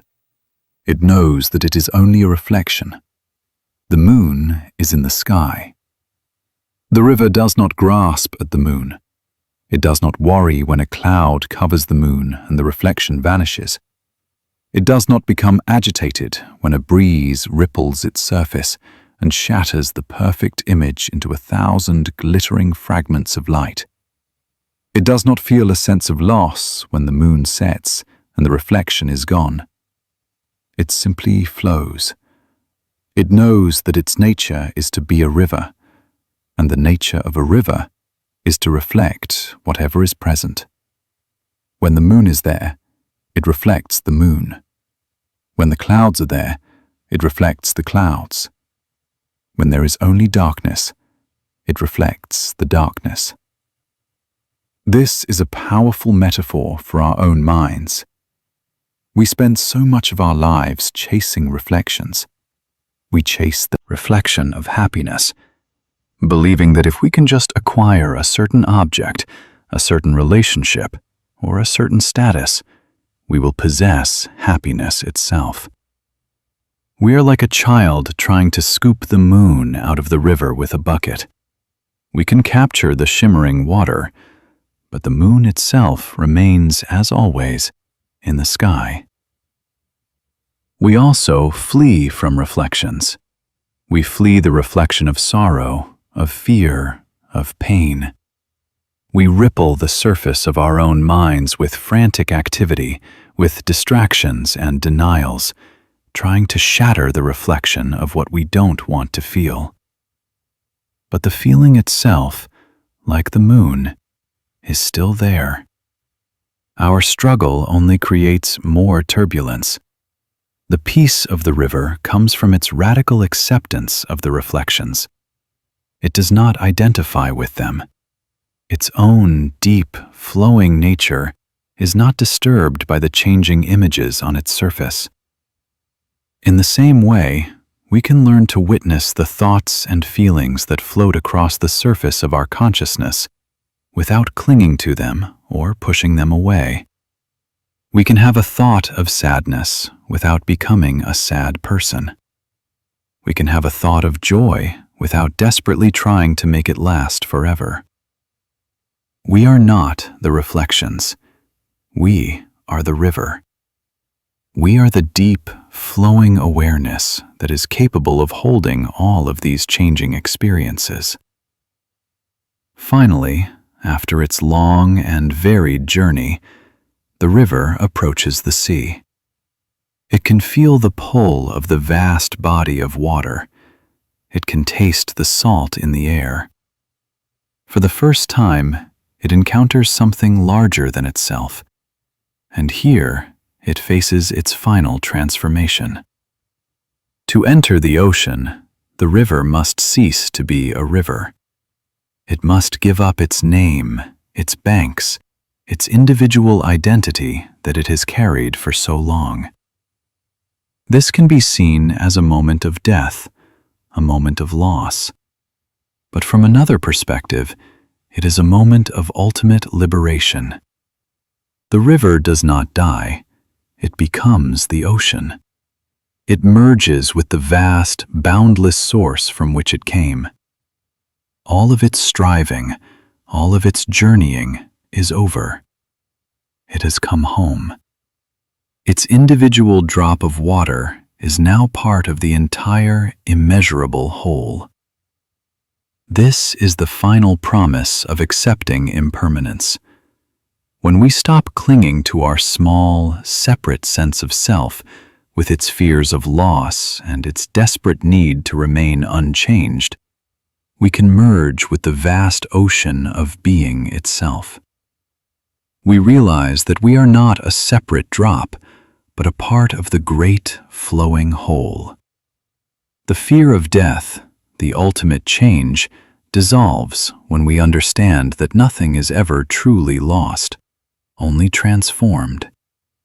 The water that was once a drop of dew on a pine needle, that became a mountain stream, that grew into a mighty river, is now the ocean, and will one day rise as mist to become a cloud, to fall again as rain on the mountain.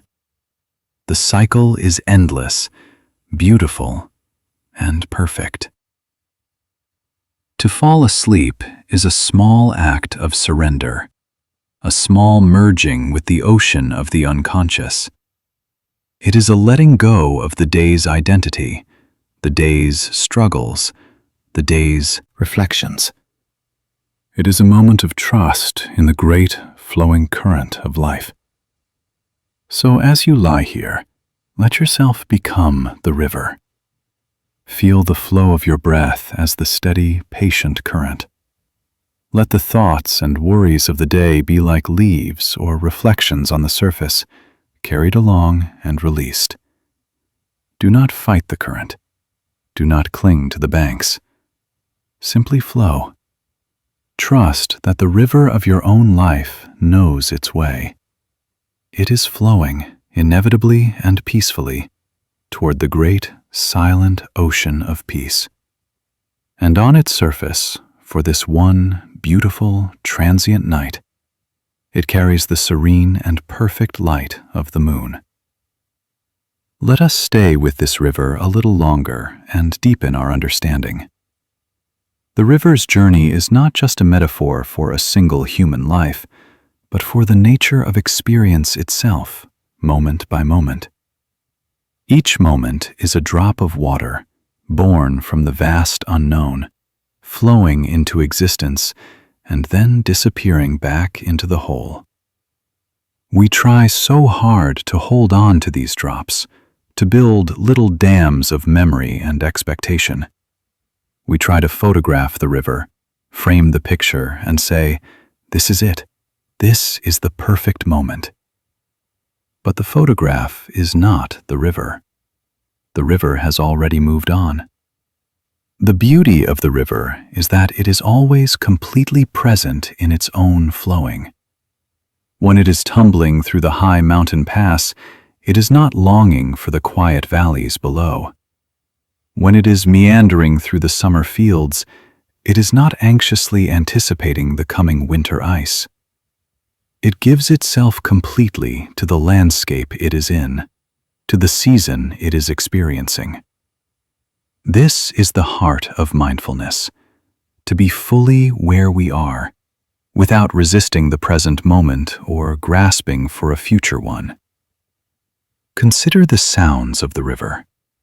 In the mountains, its sound is high-pitched and energetic, a sound of pure potential. In the valleys, it is a low, soothing murmur, a sound of contentment. As it nears the sea, it grows quiet, its own voice lost in the rhythmic sigh of the ocean waves. The river never tries to hold on to a single sound. It allows its voice to change as its circumstances change. Our own inner landscape is much the same. There are times in our lives when our inner world is full of the noisy, excited chatter of a mountain spring. Times of new love, new projects, new beginnings. There are other times when we feel the slow, languid flow of a summer river. Times of peace, stability, and quiet joy. And there are times of autumn melancholy, of winter stillness, and even times of stormy, turbulent flooding. Our suffering arises when we believe that only one of these inner states is correct. We cling to the summer feeling and fall into despair when the inevitable autumn arrives. We fear the winter stillness and try to fill it with frantic, noisy activity. The river teaches us a more gentle way. It teaches us that all of these states are natural parts of the whole. Each has its own beauty, its own purpose. The noisy spring is necessary for growth. Quiet winter is necessary for rest and renewal. The wisdom is not to try to control the inner weather, but to learn to appreciate the beauty of each season of the soul. Let's return to the image of the river carrying the moon. This is one of the most beloved and profound images in Zen. The moon represents the absolute, the ultimate truth, enlightenment, the unchanging reality. The river represents the relative world, the world of phenomena, of constant change and flow. The teaching is that the absolute is found within the relative. We do not need to leave the changing world to find the unchanging truth. The moon is not in some other, more perfect place. It is right here, reflected in the flowing, imperfect water of our own lives. The problem is that we are constantly disturbing the water. Our grasping desires, our fearful aversions, our restless thoughts, these are the winds that ripple the surface. When our minds are agitated, the reflection of the moon is shattered. We see only a chaotic dance of broken light, and we conclude that the moon is not there, that peace is impossible. So we try even harder. We try to still the water with force. We try to hold it down, to command it to be calm. But this struggle only creates more ripples. The path of the river is the path of surrender. The water becomes still not by effort, but by the cessation of effort. When the wind of our striving dies down, the surface of the river naturally becomes calm and clear. And in that stillness, the moon appears, perfectly, effortlessly. It was there all along. Our only task was to create the conditions for it to be seen. This is the essence of meditation. We are not trying to achieve a state of peace. We are simply letting go of the mental and emotional winds that disturb the peace that is already our fundamental nature. We sit, we follow the breath, and we gently allow the ripples of thought and feeling to subside. We don't have to force them away. We just stop feeding them with our attention and our resistance. And as the surface of the mind river grows calm, the clear, bright moon of our own innate awareness reveals itself. The river also teaches us about interconnectedness. A river is not a separate entity. It is a product of the entire landscape through which it flows. It is shaped by the mountains, the valleys, the soil, the forests. It is fed by the rain and the snow, which are themselves products of the ocean and the sun. The river's existence is completely dependent on everything that is not the river. It has no separate, independent self. In the same way, we are not separate selves. Our existence is woven from a million threads that are not us. Our bodies are made of the food we have eaten, the water we have drunk, the air we have breathed, all gifts from the earth. Our minds are shaped by the language we speak, the culture we live in, the people we have met, the books we have read. Every thought we think we own has its roots in 1,000 other minds. To see this is to be humbled and to be liberated. The heavy burden of the separate self, with all its pride and its fears, begins to dissolve. We see that we are not a lonely island, but a wave in the great ocean of being. When the river finally reaches the ocean, it delivers all that it has carried. It delivers the rich soil from the mountains, which will form new land. It delivers the nutrients that will feed the plankton, the foundation of all ocean life. It delivers the fresh water that helps to create the great ocean currents that regulate the climate of the entire planet. Nothing in its journey was wasted. Every twist and turn, every season of flood and drought, every leaf and pebble it carried, was part of its great offering to the whole. Our own lives are the same. Every experience we have, every joy and every sorrow, every success and every failure, is part of the offering we make to the world. Our task is not to judge our journey, to wish it had been different, but to trust that the river of our life is flowing exactly as it needs to. And by living our lives with awareness and acceptance, by learning to flow with the great current of impermanence, we too become a source of nourishment for the world. We deliver our own unique gifts to the great ocean of life. So, as you prepare for sleep, feel the gentle, constant flow of your own being. Feel the breath as the river, rising and falling, flowing in and out. Let go of the need to hold on to the banks of yesterday or to rush toward the ocean of tomorrow. Be here, now, in the simple, beautiful, ever-changing flow of this present moment. Trust in the journey. The river knows the way home. It carries the moon on its back, a silent promise of the peace that is always present, waiting for the waters to be still. The open hand. In the final autumn of his life, the old Zen master Kogen's movements became as slow and deliberate as the golden light that slanted through the paper screens of the monastery. A deep, peaceful silence seemed to emanate from him, a silence that was more profound than any teaching he had ever given with words. His students, who had followed him for many years, felt a quiet sorrow mixed with a subtle grasping.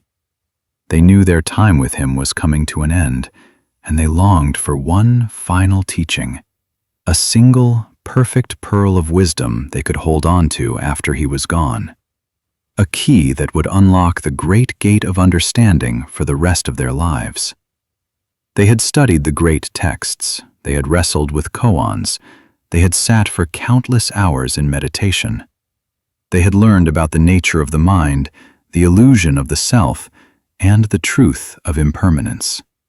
And yet, they felt this quiet, persistent anxiety, this fear of being left adrift on the great ocean of life without their master as an anchor. One afternoon, Kogen gathered all of his senior disciples in the main hall. He did not ascend the teaching platform. He simply sat on a simple cushion on the floor among them, his old, patched robe settled around him like the soft feathers of a resting bird. The students sat in a circle around him, their backs straight, their hearts full of a reverent anticipation. They expected a final sermon, a last, brilliant discourse on the nature of reality. Kogen did not speak. He simply sat with them, his eyes half closed, his presence filling the room with a profound sense of peace. The only sounds were the distant cry of a cicada and the gentle whisper of the wind in the ancient maple tree just outside the hall. Minutes stretched into a long, silent hour. The students' minds, at first full of expectation, began to settle. The silence was not empty. It was a teaching in itself, washing away their frantic need for an answer. Then, very slowly, Kogen raised his right hand. He held it before him at the level of his heart. He held it in a tight, closed fist.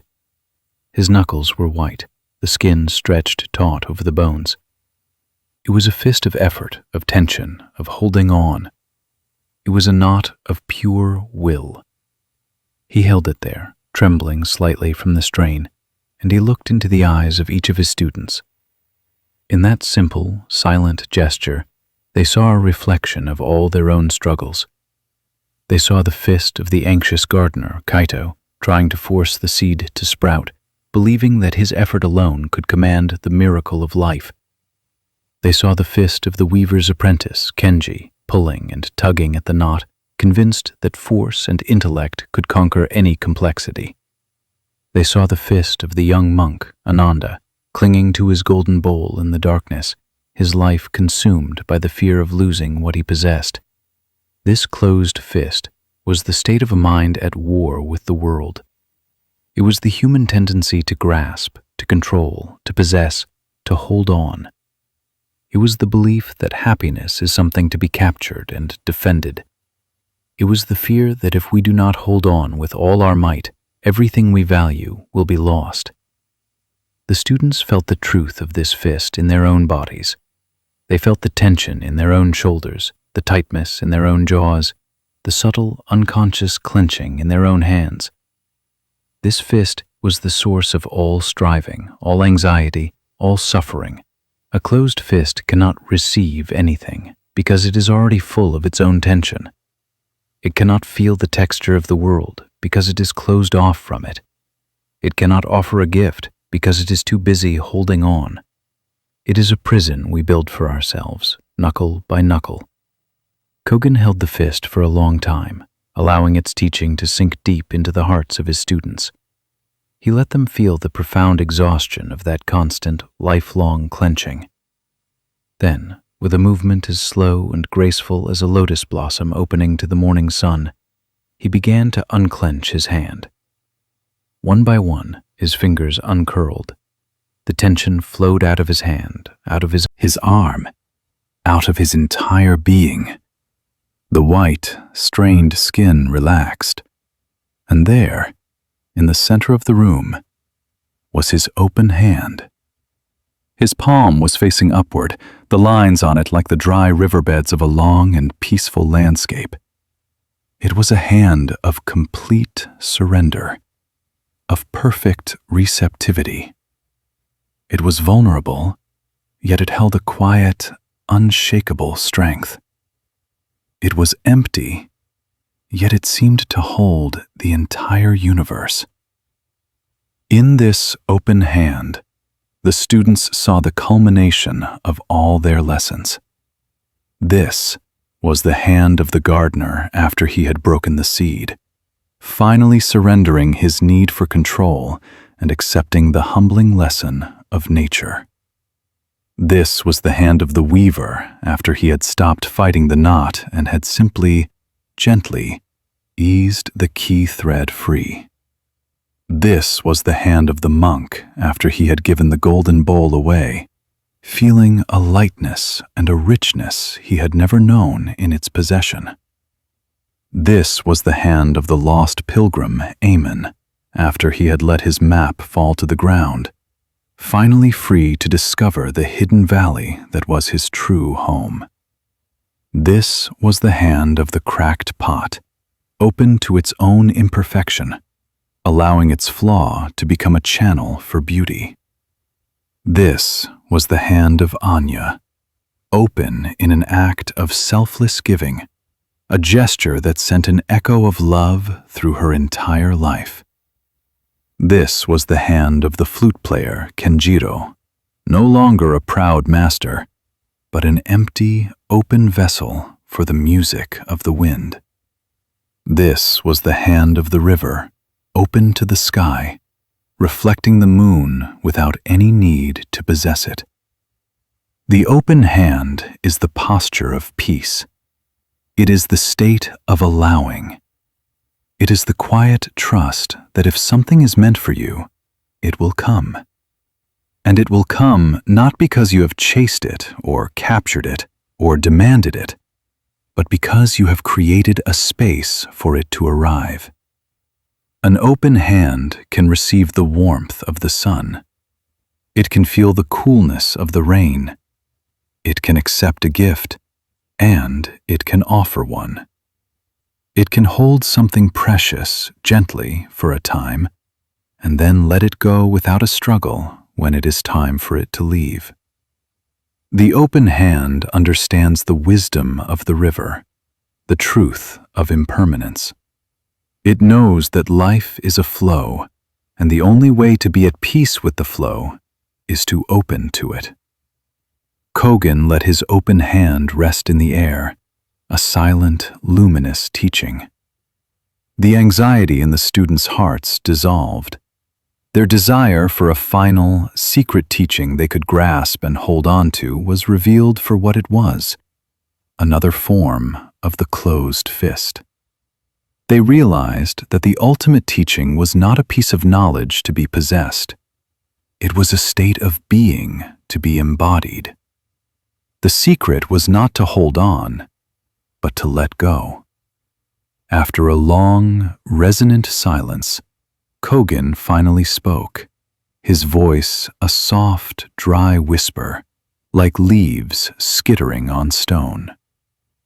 "Your whole life," he said, looking at his own open palm, "you have been trying to fill your hands.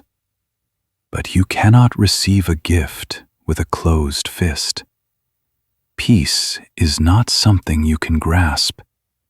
It is like a butterfly. If you chase it and try to catch it, you will crush its delicate wings. But if you sit quietly, with an open hand, it may choose to land upon you, all on its own." He lowered his hand to his lap. "There is nothing more to teach. The path is simply this: from the closed fist to the open hand. This is the entire journey. Now, go and live it." And so, as you lie here, ready for sleep, you can feel this final teaching in your own body. Notice your own hands. Are they clenched, even slightly? Are you holding on to the day that has passed? Are you grasping at the worries of tomorrow? Are you holding a tight fist around some regret, some fear, some unresolved argument? Feel the tension of that fist. Feel its weight, its weariness. It is the fist of striving, and it is time for it to rest. Now, with a slow, conscious breath, let it go. Let your fingers uncurl. Let your hands lie open at your sides, palms facing up. Feel the tension draining away, not just from your hands, but from your arms, your shoulders, your neck, your mind. This is the posture of surrender. This is the open hand. The open hand of your mind can now let go of the day. It does not need to hold on to its successes or its failures. Like the river, it lets them flow by. The open hand of your heart can let go of its worries. It does not need to solve all the world's problems tonight. It can trust in the unfolding of things. Your hand is now empty. It is open. It is ready to receive the gift of rest. It is ready for peace to settle upon it, as gently as a butterfly, as quietly as the moonlight. You do not need to seek it. You do not need to strive for it. You only need to be open. If it is meant for you, it will come. And in this